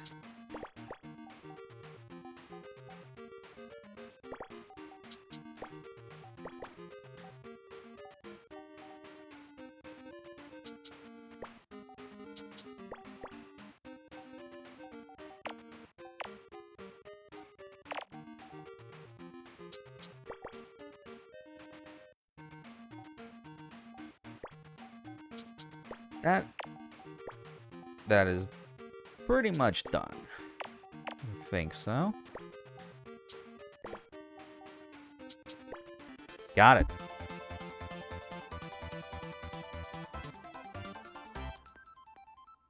Ooh, okay. Yeah. Thanks for telling me. I wouldn't have known otherwise because I don't really care much for Altered Beast. So man, I don't know. We're still like 7 or so minutes away. I don't want to just sit like on these menus or anything when I have like nothing that I can talk about saliently. So I'm just might as well keep doing a few more of the regular puzzles. It's fine. Get some more passing breeze into our system.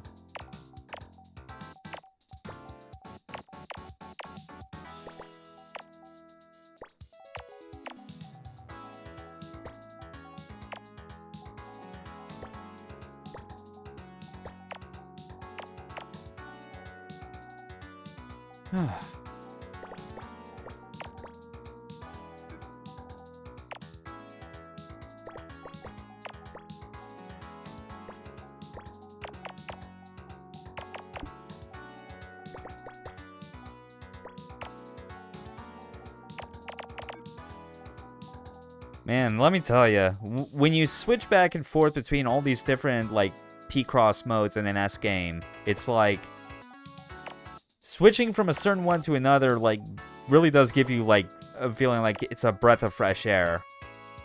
It does help on minimizing any chance of, like, the feeling of monotony. Because playing these on your own time would be like, it's fine, whatever. You can take a break when you feel like you've had your enough for a sitting. Like, this is just as much conducive to, like, a console type setting as well as handheld, you know? Or as some people would say as they beat it into the ground for saying it verbatim, perfect for the Switch. But yeah, just for me, because of how I play and that I do end up going for very long sessions on these, even in my own time, I do value, like, the different modes that put their own unique spin on the aspect of solving these nonograms. Just so, like, I can stave off the feeling of, like, boredom or repetition. I say repetition, but that does not inherently make it a bad thing because like, by design / definition, all video games are repetitive. They're all about you doing the exact same type of like set of actions that it's designed around. It's all about, like, how much are you really into it and how much is your stamina for continuing to keep at it.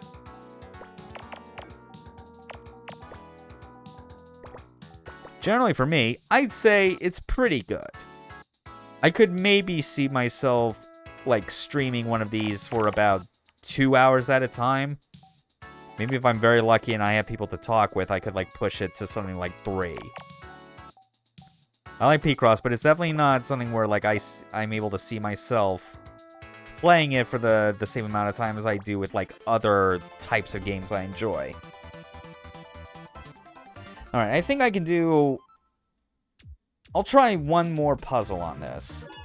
Because we're a few minutes away, and I'm pretty sure I can solve this in like 1 to 2. And then we'll exit out of the game and wait on the menu to see if the game will actually unlock for real. It better, man. I need to start making progress on the Galactic Superhero ranking. I've waited this long. I don't know how much longer I can wait, especially because I don't have a day off from work tomorrow to keep playing it, even if I wish I could. But that wouldn't change the fact that I'd still only be able to really stream like progress in No More Heroes 3 for like a few hours at a time, just because that's how I play games now. Like, the idea of ever doing, like, a non-stop, like, one-sitting marathon feels like an impossibility these days.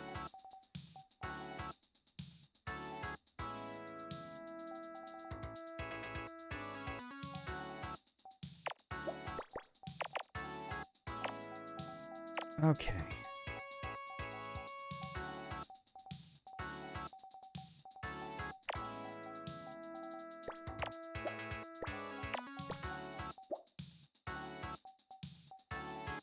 Alright, come on.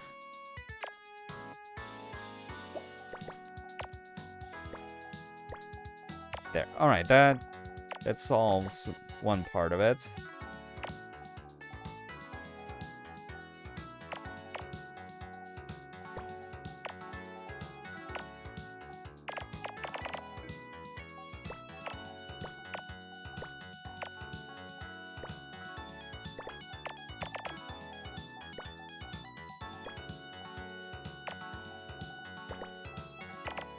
We almost got it. There we go. Just under 2 minutes. Rolf. Oh yeah, we already saw his portrait in like in the Mega Picross section. All right. So I think we can just sit here for a little while. Oh yeah, I should also get these paired up again properly.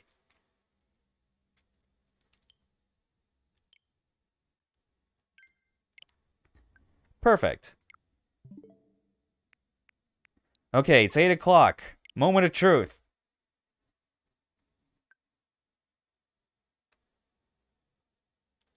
What? Hold on.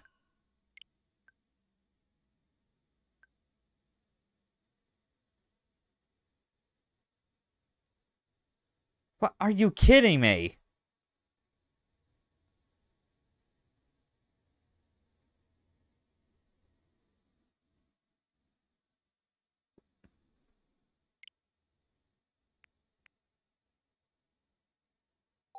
That seems like bullshit. Hold on. They seriously could not have decided that they were just gonna... Yeah, I mean, look at that. Like, the pre-order tag is, like, no longer on there.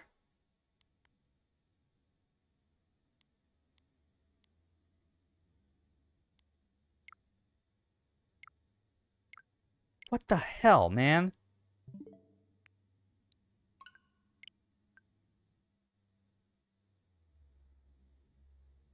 Okay, now it's going... Oh, that's a relief. Jesus, man. I tried to get in on it, like, right at the dot, but it never seems to really work out that way. Still, my initial theory was correct. Okay, yeah, so... Unfortunately, the straps on the Joy-Cons for, like the Wii Remote strap just does not work for me anymore. So I'm going to have to be very careful that I do not lose grip on these. Oh, man, here we go. First hour, let's start. Add some hardcore spice to the monotony of everyday life. Perfect for seasoned warriors wishing to take on formidable foes. Man, I still cannot believe that Suda was ballsy enough to go, yeah, mild difficulty, that no longer exists. We've cut that out. It's sweet, bitter, and spicy. I mean, whatever, that's fine. Bitter is normal, that's what's recommended. We'll go with that. Once it has been set, it cannot be changed later. Oh, wow, yeah. Oh, jeez. They're really going back to that. After Travis Strikes Again literally gave you the option to just change the difficulty on the fly no matter what. I mean, hopefully that's fine. I'd like to think that this won't be as frustrating or difficult like it was in No More Heroes 2. Alright, what is this? I'm already liking where you're starting this, Suda, but I've still no idea what the fuck you're doing. Death Man. Oh boy. Oh, jeez. Oh. I remembered this game I used to play. Nobody at school had it. But I was super into it for some reason. Oh, it's a It cutscene. was called Death Man. It was a side-scrolling action game. It was like a clone of one of those famous Japanese games. But it was so cool. These aliens from the planet Death take over Earth. And they print the human scores on their arms. Intelligence and beauty. If either score drops below 100, they get killed. A murder show begins. Video zombie. But one man put a stop to this terrible game. That's right. It's Death Man. Death Man fights against the Death Aliens. To protect the planet Earth, he kills off all 10 of the top evil Death Aliens. Gee, foreshadowing what this game's about. Then, when he kills General Death at the end, Death Man reveals his true identity. Oh? Who really is Death Man? How did it end? I can't remember. I totally forgot. Oh The no. mystery of Death Man is still unsolved for me. That's about to change. A remake version was released. Now I can finally find out who Death Man really is. Finally, it's the last boss, the General Death. Wow, this is amazing.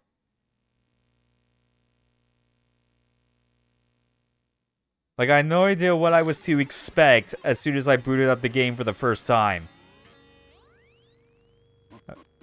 Okay, is this going to be actually playable, though? This is important. Yes, it is! Okay!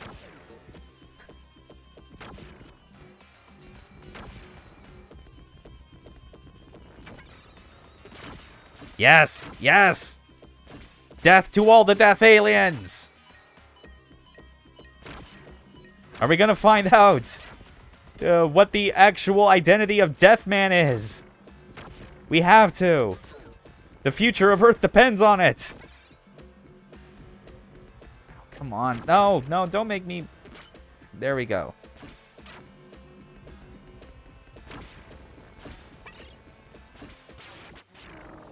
Got him! We slay General Death!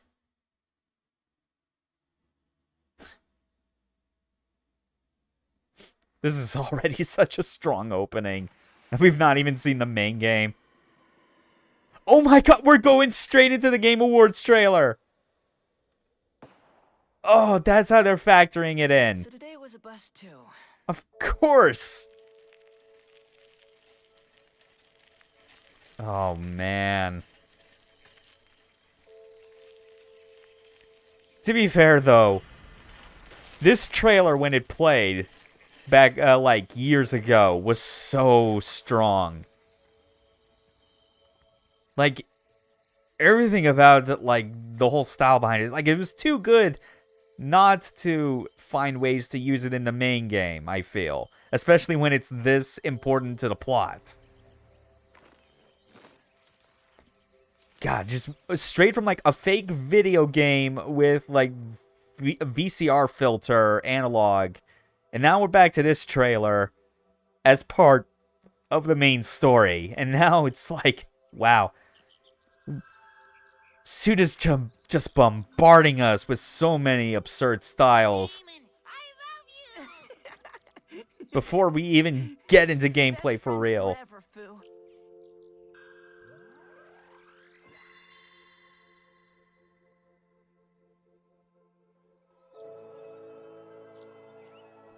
Oh, man.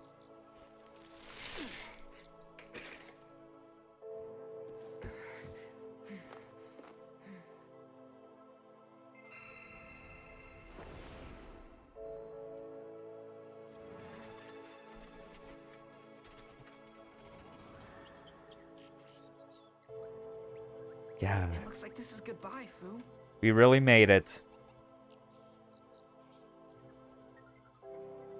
You're going back to your home. Damon, I love you. In 20 years, I will return. 20 years? You really mean it, Fu? Promise? Damon, I will return. No matter what. Promise. To think this little furball would grow up to be a maniacal, world-destroying prick.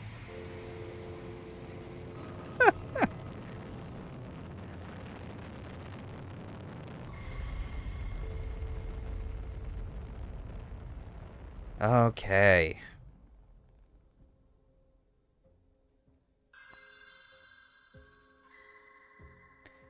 And now we're back to the second half of the original trailer, the cool one, the cool part of it.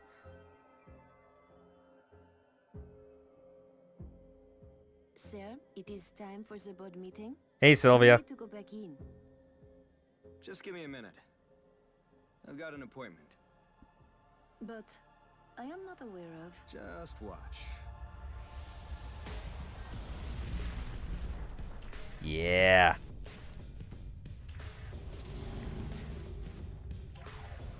Yep, there they are. All 9 of them. Curious how it is those, and obviously Midori's not anywhere in that group. Is that you? Damon, I love you! Looks like you've been living large. God, that had like the same energy of, I love you, Rebecca. It's just that stamper shit. You really, Fu? Thanks to you, I was able to return to my land. And now here I am, a full-on prince. Congratulations. But I'm hella bored. I got nothing to do. I wiped out the neighboring planet, but then I was court-martialed and exiled to the black hole prison. These dudes are my buddies. We met in the hole. Nice to meet you, everyone. Hey, Damon, let's team up and make this planet ours. Ours? What do you mean? I'm talking about taking it over, duh! Do it! Here it comes. Here comes the Adrian.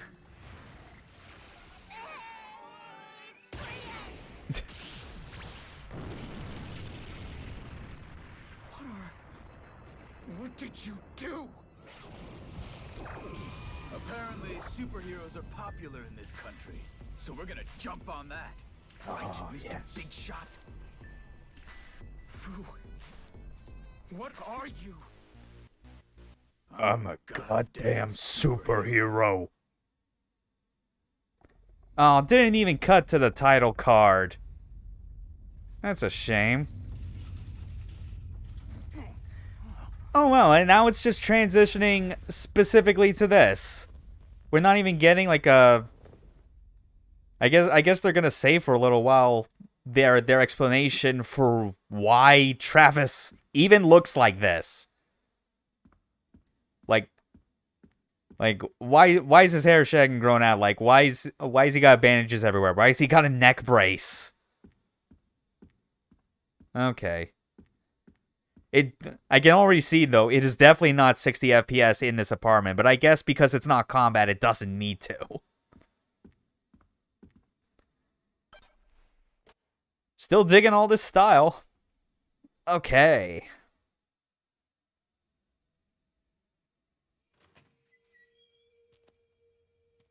Hey, Gene. Was today the 4th of July? If not, is the Empire striking back or what? Looks like things are gonna get weird today. Oh god, I just realized, now that I can see this more clearly, and this isn't like through like compressed internet videos or whatever, the letterboxing is not entirely opaque. He's pulling a Yoko Taro. Like, what the hell is the prince even worried about? Whatever. Let's destroy it. What is he worried about? Probably the fact that there's some otaku dickhead assassin who seems to become #1 at literally everything he does. Woo! That makes a much nicer parking lot, huh? I'm gonna build my tower right here. Okay, you go and clean up. My radar's picking up something weird.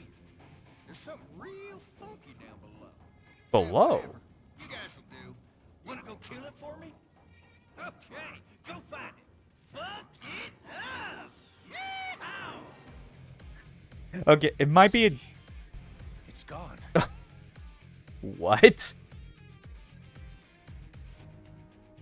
Oh yeah, these are definitely bits we did not see the first time. Like in preview footage of this. Hey, can I ask you something? Are you guys aliens? God. So they really are just all living in the same motel he is. This looks like fun. Let me play. Man, if only I was fortunate to find some abandoned motel Gotta take these guys down. and be able to take it for myself, not have to pay rent. I'll take the one in the middle. Because no exploitative landlord or business owner fucks would try and take advantage of it. Let's go. Start the game. All right, let's go. Let's see how this feels. Teach me your ways, Master Gita. Oh, this tune is good. You can skip over this if you want to. I'll send you all this info via mail later. Yeah, just in case you wanted to mash through this for, like, replays, because I know I'll be replaying this a lot. Okay, normal attack, heavy attack, jump, dodge. Okay, so kind of what it seemed like I was thinking might be the case, where we're getting rid of what I'm assuming. I'm assuming we have gotten rid of completely the need to tilt the Joy-Con to determine your stance of attack. Because low stance was more or less just heavy attack, so this might be more practical since, you know, both Joy-Cons, they have more buttons than Wii Remote and Nunchucked it. Hey, Sylvie! Limit your gaming to 10 hours per day. Any more, and you're seriously gonna die. Hope everyone's doing great today. Your good old girl next door, Sylvia, is going to introduce another new game today. Today's title is No More Heroes 3. After the opening sequence, we will take a closer look. Alright, okay. Man, so between Gita and Sylvia just trying to, like, garner for attention during this opening, this is nuts. Okay, yeah, hold R, shake the hell out of the Joy-Con. That is how you know you are playing No More Heroes for real. It is not No More Heroes proper unless you are using a motion control in a way that makes you look like you're jacking off. Gamers have but one goal: to take down the opponent in front of you. Hurry up and grab the controller. The game has already started. Okay. Oh, wait. Oh, yeah, that's right. Okay, Killer Slash, that's what they call the finisher. Yeah, it does feel good, especially when you actually swing, because it uses motion controls as, like, a form of punctuation. There's the dark step! Oh. That effect, like, with the kill screen, looks so much nicer here than it did in any video that they put out for this game online. Like, compression just butchered that. Wow.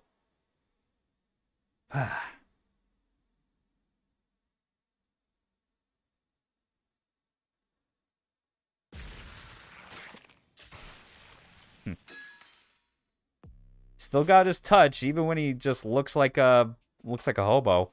The hell is this? Are these really aliens? Juvie, check this out. Yo, Dr. Juvenile! Its atomic composition is unknown. I will expand the range of this search to include the entire galaxy. I had a hit. World-ending supernova, an energy stone for the planet Baptiste. So they really are aliens. Yep. Things are getting real funky real quick. Mission accomplished. That was way too easy. Where are the rest of them?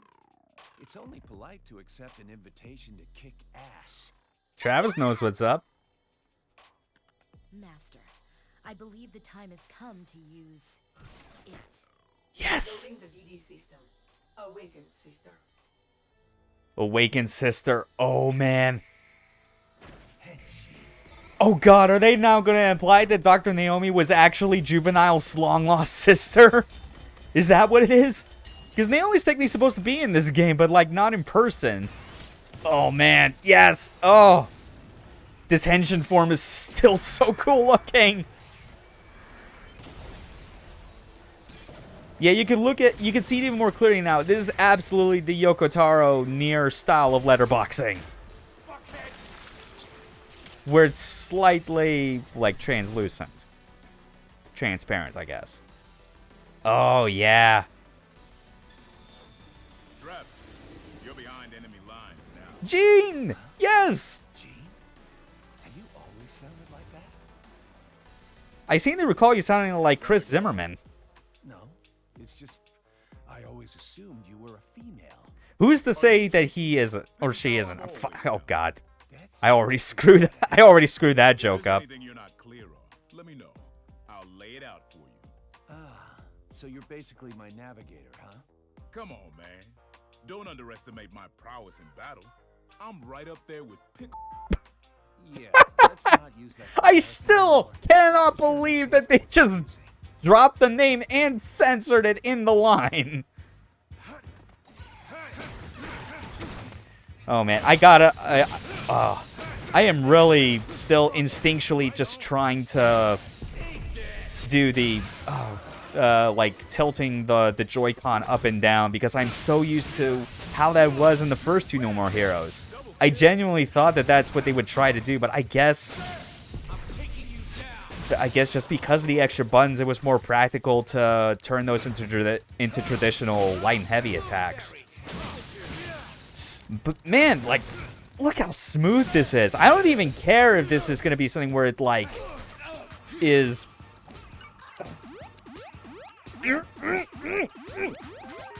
Oh.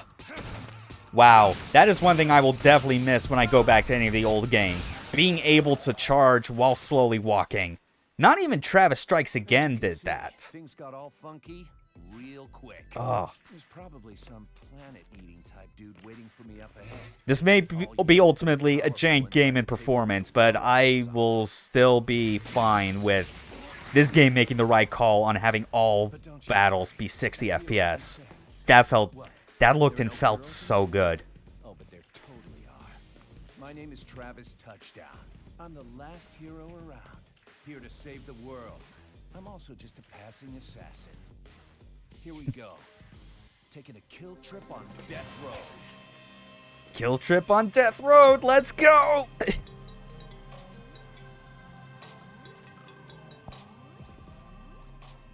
It's me.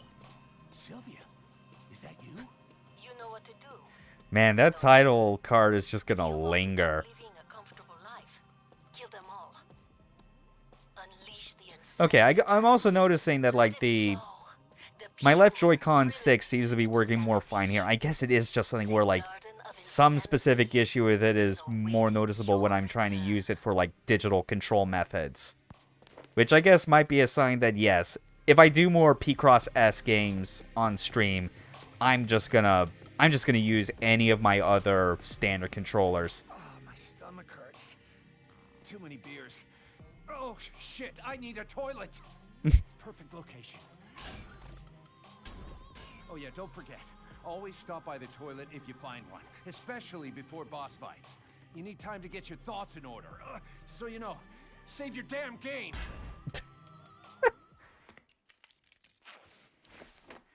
That's really the best summary that you could give. Okay, how many save files do we got to work with? 20? Alright, that's not bad. I'm probably not going to rotate any of my saves anyway, but it'll be nice if I, like, want to save progress for, like, a new game plus or something, and I don't want to completely overwrite my previous playthrough. You never know, man. Oh, yeah. Bugzaburo. Irashai. Yummy, yummy, yummy. Get some fish in your tummy. You're probably thinking, what's a sushi place doing inside a UFO like this, right? Listen, I used to have a shop in Santa Destroy, but I got sucked up in that life in the sky and ended up here somehow. Wait, seriously?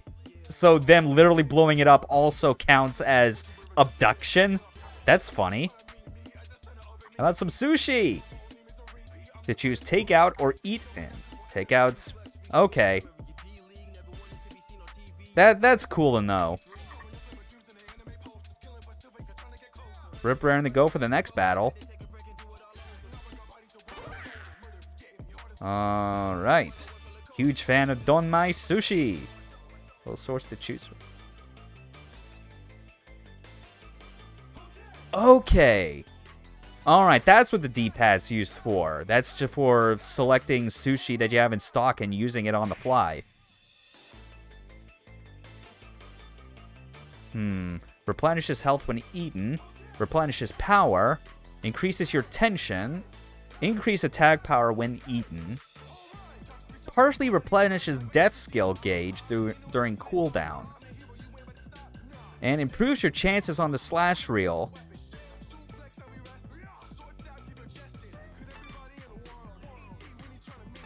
Yeah, why not? I'll... Fudomaki and Ikura. Itadakimasu. Oh, this song is so good. It is so silly. It is just a song about eating sushi, and the chorus being Itadakimasu.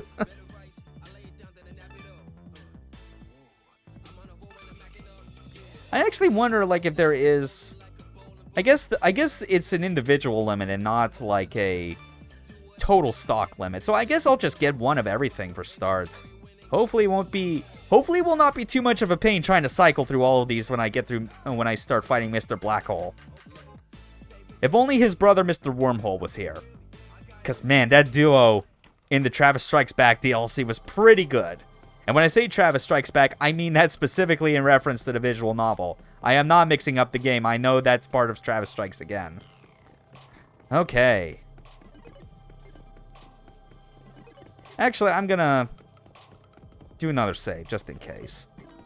I know this isn't the hardest difficulty, but I feel it's necessary that I, like, be cautious. Alright, here we are. And, oh, it even tells us literally the episode we're on. That's interesting. Oh yeah, I guess that makes sense because I did remember seeing a bit with like preview footage of the Gold Joe fight that it ends with like a 80s style anime ending credit scene. That was pretty good. All right. Bone. They came to take over the Earth. Seems to be holding a weapon. Come on, Travis.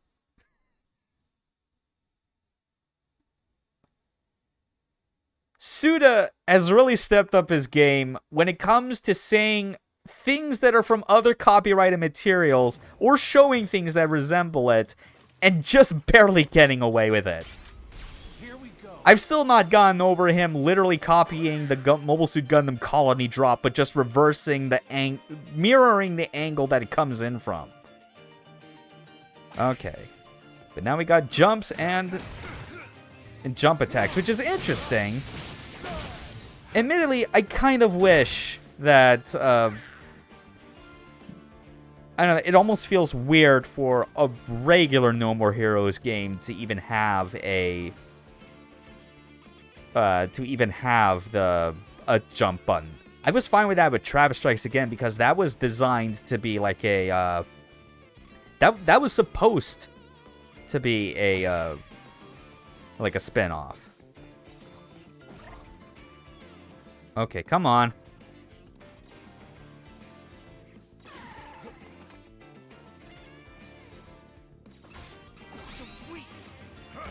Yeah!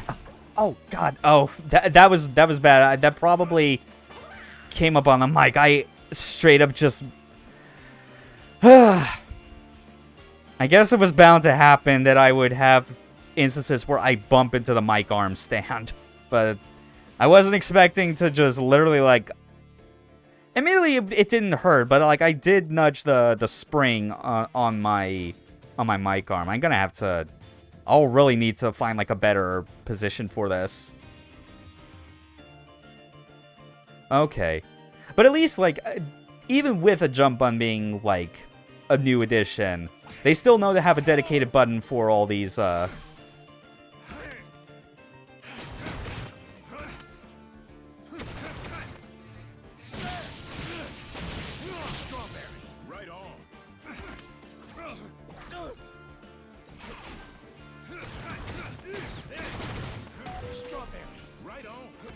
Oh, come on. Like, a lot of this is familiar, but still noticeably different. Okay. Yeah, I get the sense that with my mic arm position, it's actually going to be kind of a hindrance to me being able to really get into these motion throws. Specifically the wrestling throws because of the left Joy-Con being part of it. But whatever. The other cool thing that we got back from this...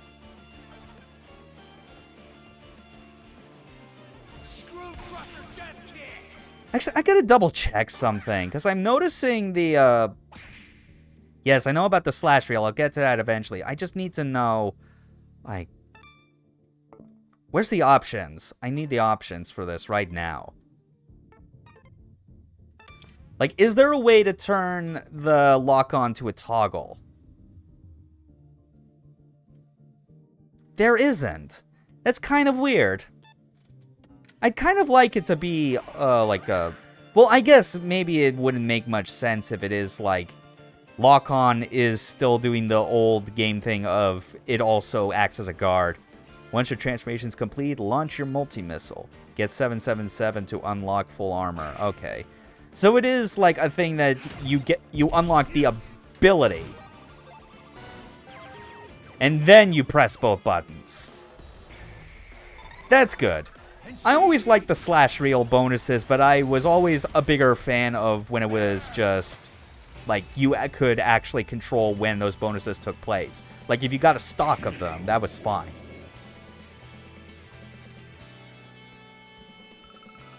But then again, I think that was just compounded by how, Oh, sweet, S rank. I don't have to worry about that again until the next playthrough. But yeah, it's like... Ugh. Okay, what was my original thought, actually? Shit, I'm losing track. I'm just reeling from, like learning how all this game is designed to feel, you know? Because it's familiar. I played the first two a while back, but it's still so different.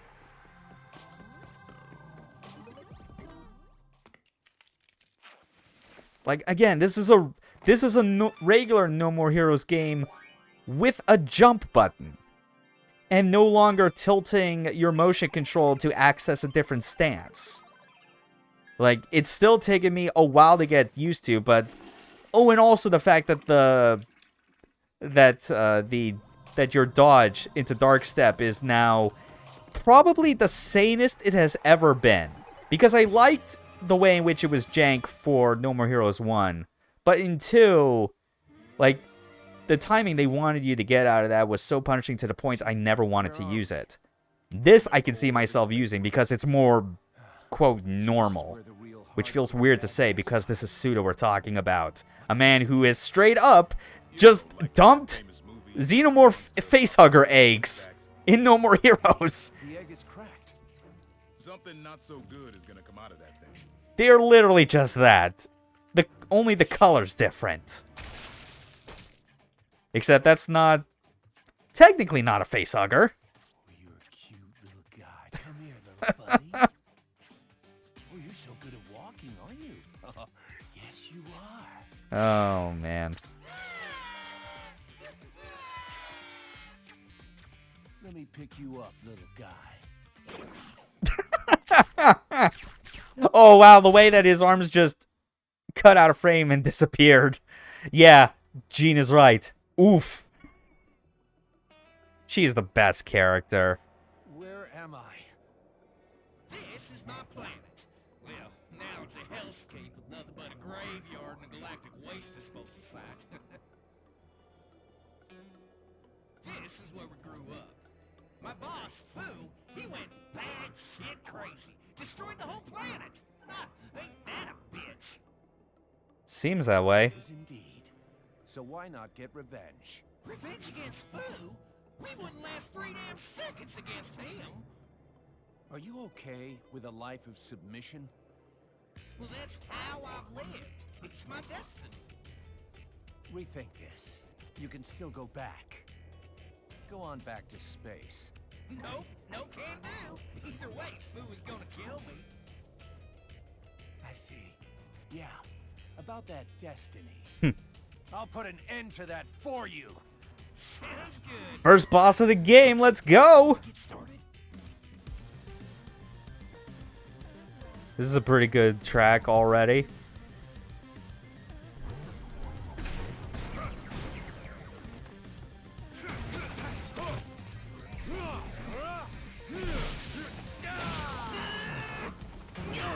Oh, hold on.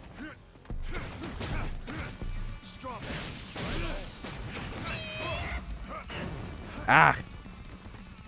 This is another thing, I just realized that it is more than normal, but I'm also still used to the idea behind, like, using the right analog stick to dodge, like in the previous games. That's another thing that I realized I was trying to do, but realized, no, that's still only the camera.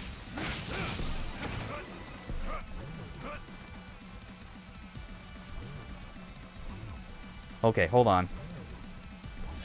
Yeah! There we go! Haha.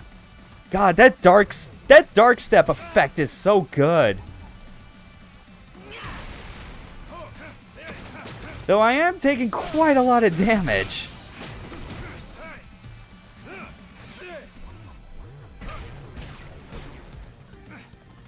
Now I need to recharge.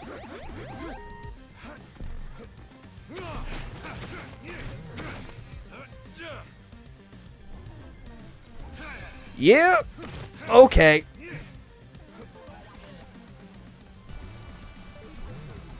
Hold on, I need to...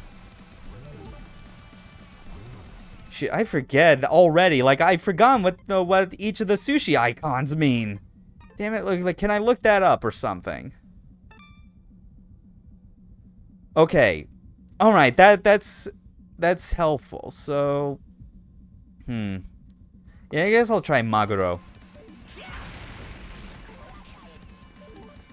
Which I think... That's it. Yep. Admittedly, I wish that on top of the icon, it would just flash, like, whatever, like, the name of it is. That would be a lot more helpful, I think.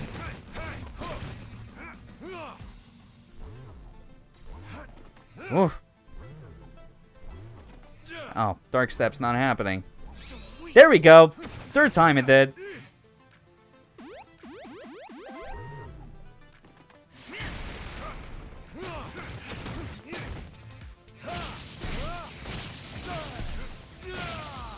Yeah! Land it! Utopia coins acquired. Wow, they really are just making it almost impossible to not get anything on the slash reel. I kind of dig it, actually.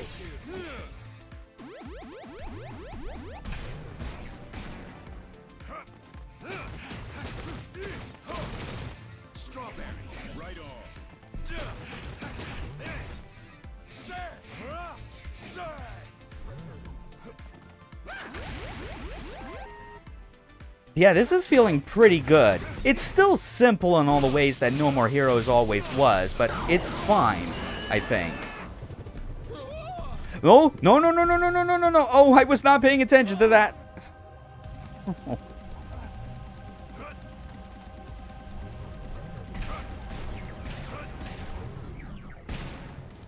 Ha! Weren't gonna get me there. Oh, yeah, that's right. I still got... Oh, I still managed to land the hit on that. Oh, come on. Why did you not go backwards? Come on. Oh, what? That is huge.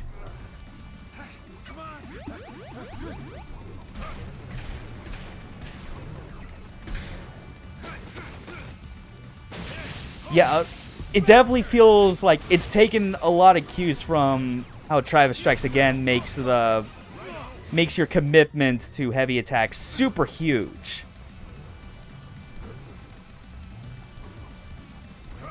Oh.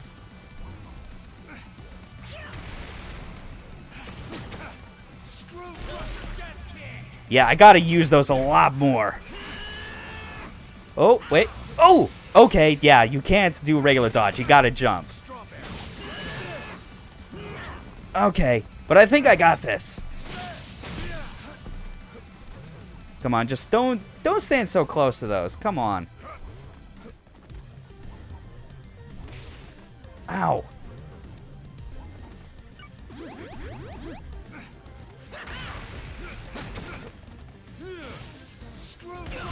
I've also noticed that there's like a bit of a pretty heavy like input buffering thing where I noticed when I got up, the last button I pressed was the jump button and it just made Travis automatically do a jump anyway.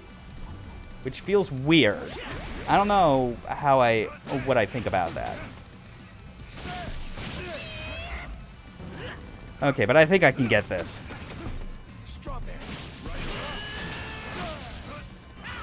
No! Oh!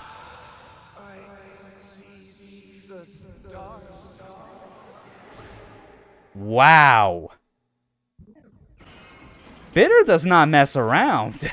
One more time. I'm just getting started. Your luck's improving. Your next slot effect will always be Mustang mode. Yes. Okay. Let's go.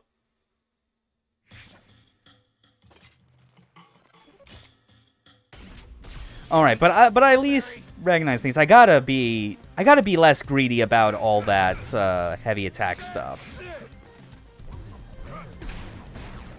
Second attack, you're obviously got less room to move around in because of like the black holes on the ground.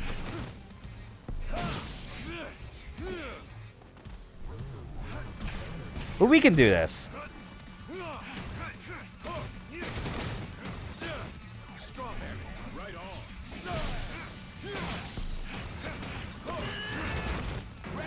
Ah, not...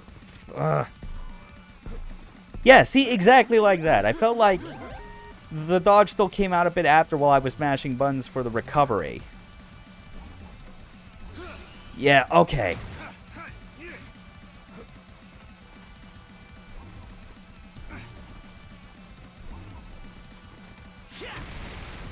Wow, still cannot believe that I died on this boss the first time.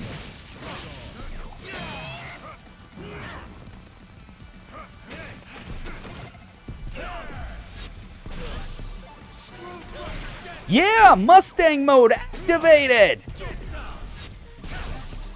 Yeah. Wow, this was like the best I could hope for.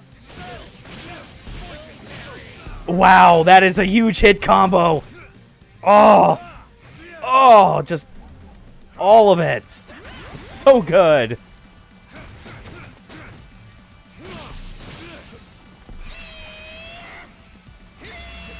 There we go.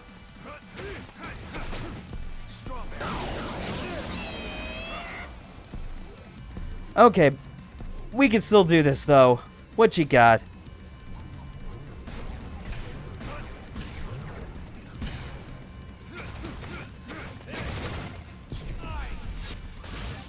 I'm also still instinctually doing the double swing on those because, like, that's what you do. That's what you do in No More Heroes to get extra damage.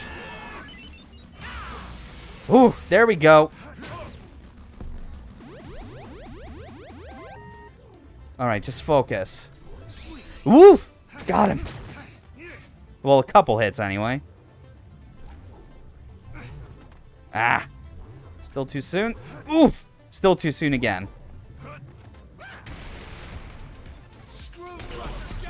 Okay. At least when you... There's like a... Seems to be a soft lock in place so that I don't need to worry about which specific enemy I'm, like, needing to target to do a Death Glove ability. Whoa. Ow! Too late.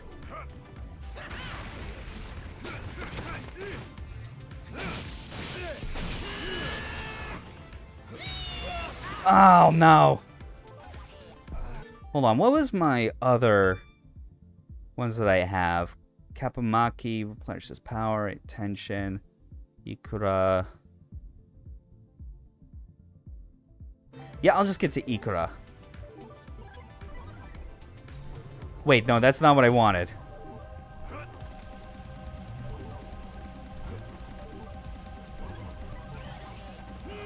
Yeah, that's what I wanted. Let's get this over with. Ha! Knocked him out of that.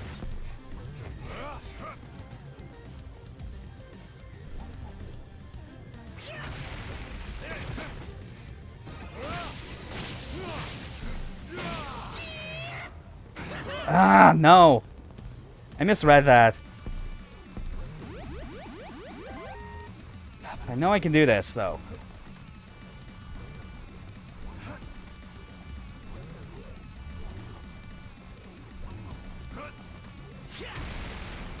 Man, and to think that they are adding like a fourth, even harder difficulty as part of like a day one patch for this. Like, this is already like, I am fighting for my life on just the recommended difficulty. God knows how worse it's going to be on Spicy, let alone Carolina Reaper. Oh yeah, he's not actually dead. Where is this? Inside him. We're basically in his universe. That's. I'll begin searching. Well, that sucks. So that asshole is hiding somewhere among these billions of stars, huh? Billions of stars exploding. Yo, there's Gene!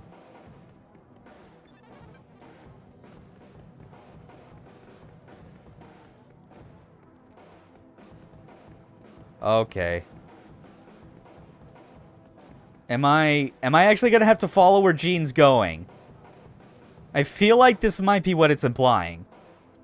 Well, I mean, I would never distrust Gene on this matter, so I think it's safe. All right. If it's anything to find Mr. Black Hole sooner. God, this environment is so cool. I'm double checking again what the Futomaki improve / real chances. Though I think I might not need them much longer. Oh wow, and that's, oh yeah, they're like those 4 pixels. Like, that's like an extra thing they try to do to like make you know like what sushi you have currently queued up, which I guess it's cool. I just need to spend some time learning all the icons for this and like what is or isn't a thing. Man, I certainly hope as well that like the directions that she goes in isn't like, Gene, please, for God's sake, no, you gotta wake up. You can't leave me out to dry like this. What are you doing? Okay, so I went left, then straight. Logic deduces it might be the right portal. I guess we'll try. Curse you, cat. Oh God. Okay, that did not work. Maybe this one? Oh man, this sequence is just nuts. Okay, fine. I'll try straight ahead. This better work. There it is. All right. It's over. Ooh, nice. Second phase done. Well, I guess if you can call this a phase.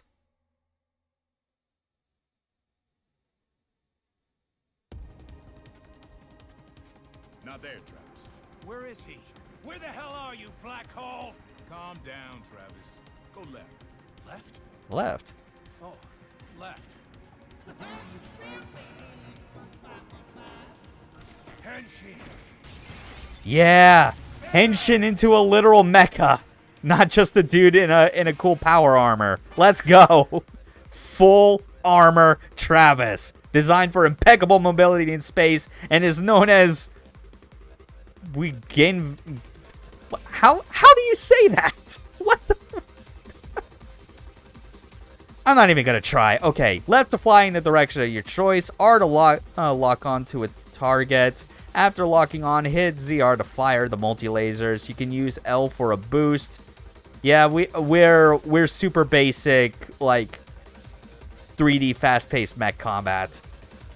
This is just a set piece more than anything. It's fine. Yeah, but at least it's vertical movement. That's the important part.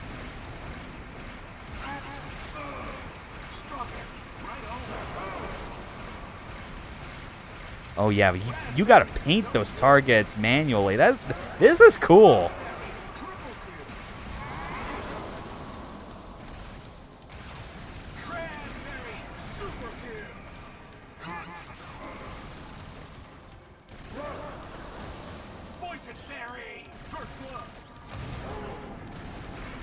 Oh, come on.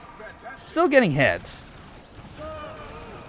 And this is still technically, at least I think if my eyes aren't failing me, this is still 60 FPS. It may not be the main combat of the game, but I think it still counts.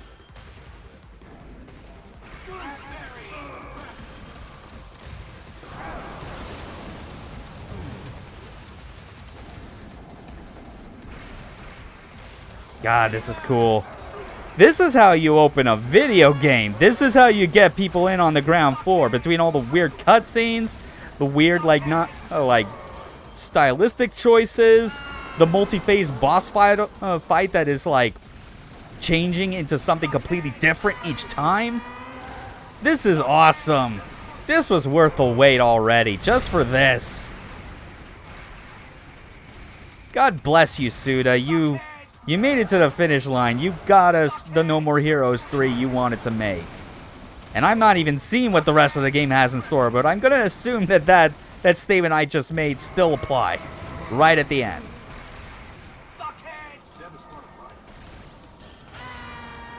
There we go. Yeah! Finish it off with a giant laser. Yeah, that's not in the right home about in terms of, like, 3D mech combat, but it's fine as, like, a... Yeah! Slice them right open! But that's fun enough as, like, a bonus gimmick thing for, like, giving you a spectacle-type victory lap for finishing the fight. That was awesome. Strong first boss energy.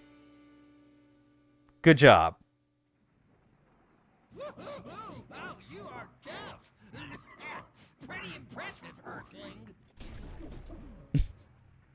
Don't underestimate Earthlings.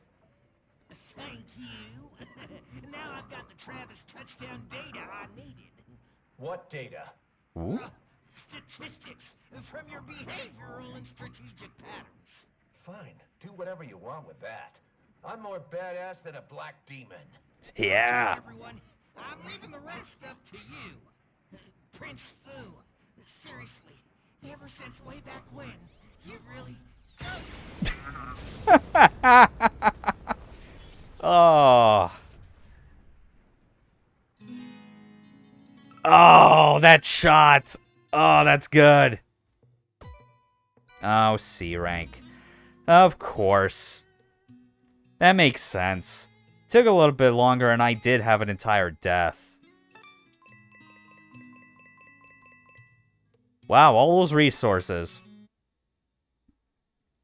Alright. We killed the first dude. Give us more plot, Suda. Congratulations, Travis. Sylvia? Is it really you? How are the kids? You have managed to take down the number 10 ranked. Black Oh, it's these two in hazmat suits this time. Recognized as number 10 in the galactic rankings. Number 10 in what rankings? Rules are rules. The battle has already begun. You are in the eye of the storm, so you cannot escape or just disappear. You can only fight here. So I need to win, huh? Yes. And what happens once I take everyone out? What? For reals? Oh! I'll do it. Please, let me do it. Okay. Now go out and not ready for that. for the next battle. Also, what are these guys? Where'd they even come from? Oh. Sorry, I'm sort of in a hurry. I'll mail you. Wow. So be sure to check it out. Hey, wait! Sylvia, there's something I need to talk to you about.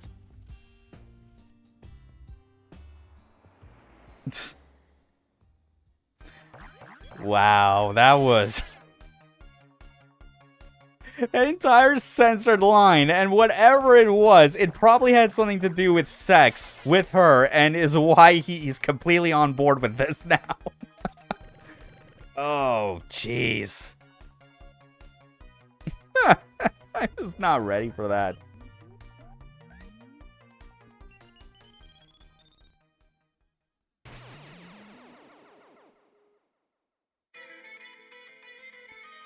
Oh, nice.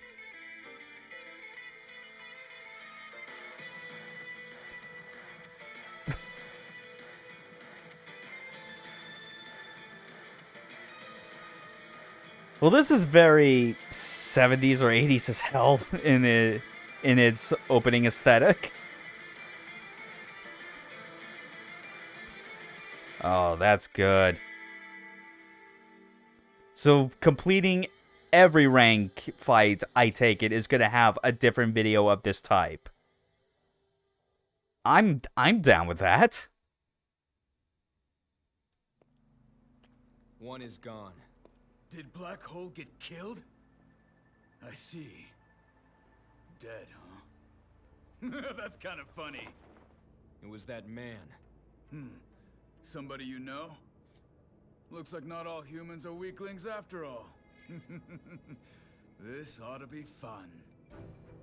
Sir, it is time. Okay. Oh, time for a meeting? Sweet.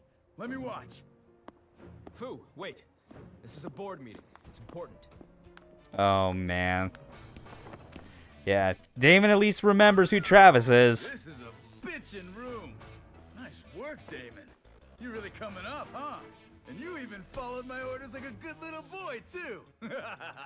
Fu, I told you, this is a board meeting. Please keep quiet and sit down over there. So, these are like really capable dudes, huh? Of course. They're specialists in a wide range of... Yeah. Bunch of losers. Well, Ouch. we're even more capable. So it's cool if I go ahead and fire these guys. Right, Damon? What have you done? Stop this! Oh, don't worry. You're a good secretary. I'll allow you to live. Okay, that's enough for the entertainment. Time for a strategy meeting. Damon, whip out the blueprints for the fighting arena. It's here. What are these blueprints? Who made these? So this city was just built without permission? Oh, come on. You've heard of LASIK before, right? Do you still remember? Oh. You mean... You subconsciously did his bidding. This planet is too simple and boring. So I decided to go with a game of conquest. Wouldn't it be hella fun if we got some humans to take on the galactic superhero rankings? Apparently some asshole took out Black Hole. Hey you, secretary. Get the president on the line. The president? Did you not hear me? Man, So, who destroying is the so planet. unhinged. That was your plan? Ever since way back then? Cute little me from back then and the handsome ass me now? We're the same. Nothing's changed. Come on, Damon. Trust me. He is on the line, sir. Mr. President, you're gonna hold an emergency press conference. Let's make a joint announcement. I will not. Whatever you thugs are... Oh, okay then. I guess I've got no choice. Do it. This. I am Jess Baptiste VI, aka Fu. I'm Prince of the Baptiste system, and you can call me Lord Fu. Listen up, Earthling aliens. Wow. I'm about to conquer this planet, but simply conquering it is no fun. And there's probably gonna be some resistance. I understand you people. So I'm gonna provide you with an opportunity. We're gonna play a game. A game of conquest. I won't run or hide. I'll be a Damon Tower in Utopia Land. Anyone is welcome. Looks like we've got a contestant already. Oh. Even if it is kind of jank looking as it's unloading and quickly loading in these new assets, it's a pretty solid teleport kind of transition. Yeah, of course it had to be Moscow. Looks like someone out there's really got some balls. However, make no mistake. You think you can kill me with those primitive-ass firecrackers? You want to kill me? Come kill me. You'll have 10 of the most elite dudes in the galaxy awaiting you. Well, one of them got killed, so 9, I guess. Take us all out, and we'll go home. Otherwise, we take over. The rules are simple enough, right? All right, Mr. President. The game of death begins. Man, Fu's voice actor he's so killing it. The year 2021. The huge entertainment-based theme park built in Santa Destroy, Utopiland, would no longer be holding its grand opening in 2 months. It was instead converted into the Garden of Insanity. Hesitate, and you are dead. The Colosseum that would hold the aliens' game of conquest. Fu and 9 of his aliens are dispatched into formation, prepared to destroy the planet anytime. 5 on Earth, 2 in the sky, 1 on the moon, 1 in space. Fu sits in the central tower, and his 9 soldiers, all recognized by the United Assassins Association, descend to Earth as the Galactic Superhero Ranking members. The following 10 have been registered as members of the rankings. Kamuinet! Number 10. I just saw that! I was not the only one! Travis Touchdown. Number 9. The Space Oh, we got Nighthawk playing! Joe. Number 8. The Alien Kidnapper. Black Knight Director. Oh, man. Number 7. Like the previews and lead up to this game has gotten me to like listen to some of Red Orca stuff, and it's pretty solid. Gastro Cannon. Velvet Chair Girl. Number 5. There's my girl, Midori. Princess. Midori Midorikawa. Number 4. The Galactic Sniper Champion, Sniping Lee. Number 3. The Demon God, Sonic Juice. All these names, still so good. Master of Explosion, Paradox Bandit. Number 1. Our own King of Destruction, Just Baptiste VI. The all-out, all-star battle of space versus Earth. The ultimate battle of top-class space criminal versus assassin is about to kick off. The galaxy versus the hood.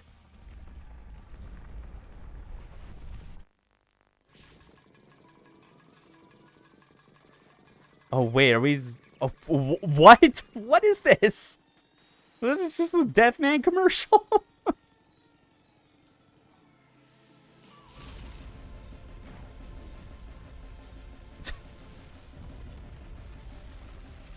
Yeah, Suda has not lost his touch. That was already evident when he got to direct Travis Strikes Again. This is just continuing that new streak. You just let him do his thing and you get gold. Oh, man.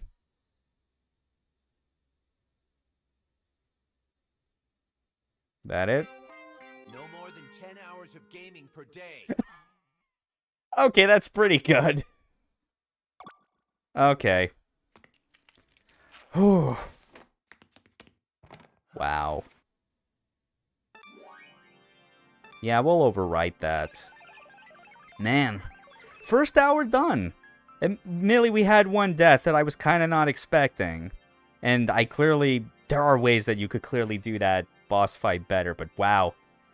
Yeah, I guess I'm stuck with it, playing on bitter. I was not surprising to find myself actually dying this early on. But at least it feels like it'll be something akin to No More Heroes 1 and how its difficulty felt fine as opposed to 2.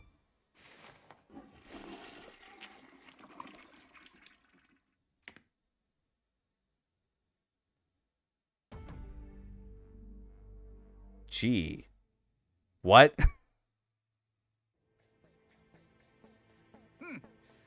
Not bad. Not bad at all. It was designed exactly according to your input. You could show a bit of appreciation, you know. Did I not just say not bad? I'll help with the next one, too. Mr. Gold Joe has arrived. Ooh, let him in. All right. Alright, I think once this cutscene's done and I can go back to the toilet to save, that will absolutely be it for the stream tonight. Going a little bit over time right now, but not by too much. Oh yeah, here's this amazingly fabulous character. Boo! Gold Joe is back! Oh, fabulous! Called Travis. I'm leaving him to you. Oh, I'm honored. All the credit shall go to you, of course. What's that? It was dug out of a nebula behind the Milky Way. It's Galactica Rolling Thunder Rainbow. It's got a nice shine to it. I'll take good care of it. It'll give you great power. Now, I'll go destroy that Earthling myself. He's much weaker than you, but be careful. He's a wily bastard. You have nothing to worry about. Man. Don't kill him off. You know what this game is already proving to do a good job of that No More Heroes 2 did not? Giving you a good sense of build-up leading to these bosses that you're going to kill. You know, something that really did not happen much, if almost barely at all, in 2.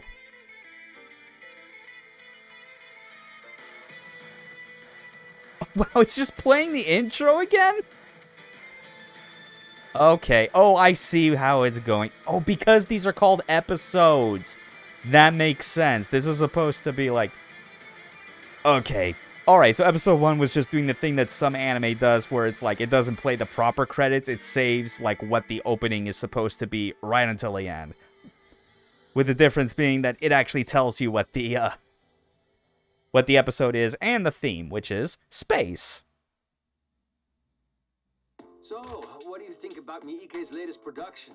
Hmm? The Girls series was a proving ground. What? Miike used it to help Is that us Bishop? the next stage. It's like a treasure. It is Bishop! Oh my god! Preparing so many different stages to test out just how far Japanese CG technology can go.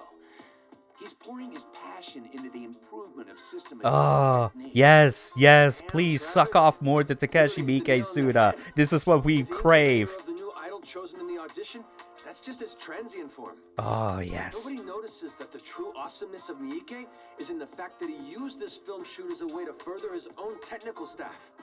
So basically, in the next Yakuza apocalypse-style full-on Miike film, these systematized They mention the name, but they still censor out, like, part of the letters in the title. Greedy dude, that Takashi Miike man. Huh? Hmm? I guess they're here. Looks like it's about time to get to work. What? Let's go. What?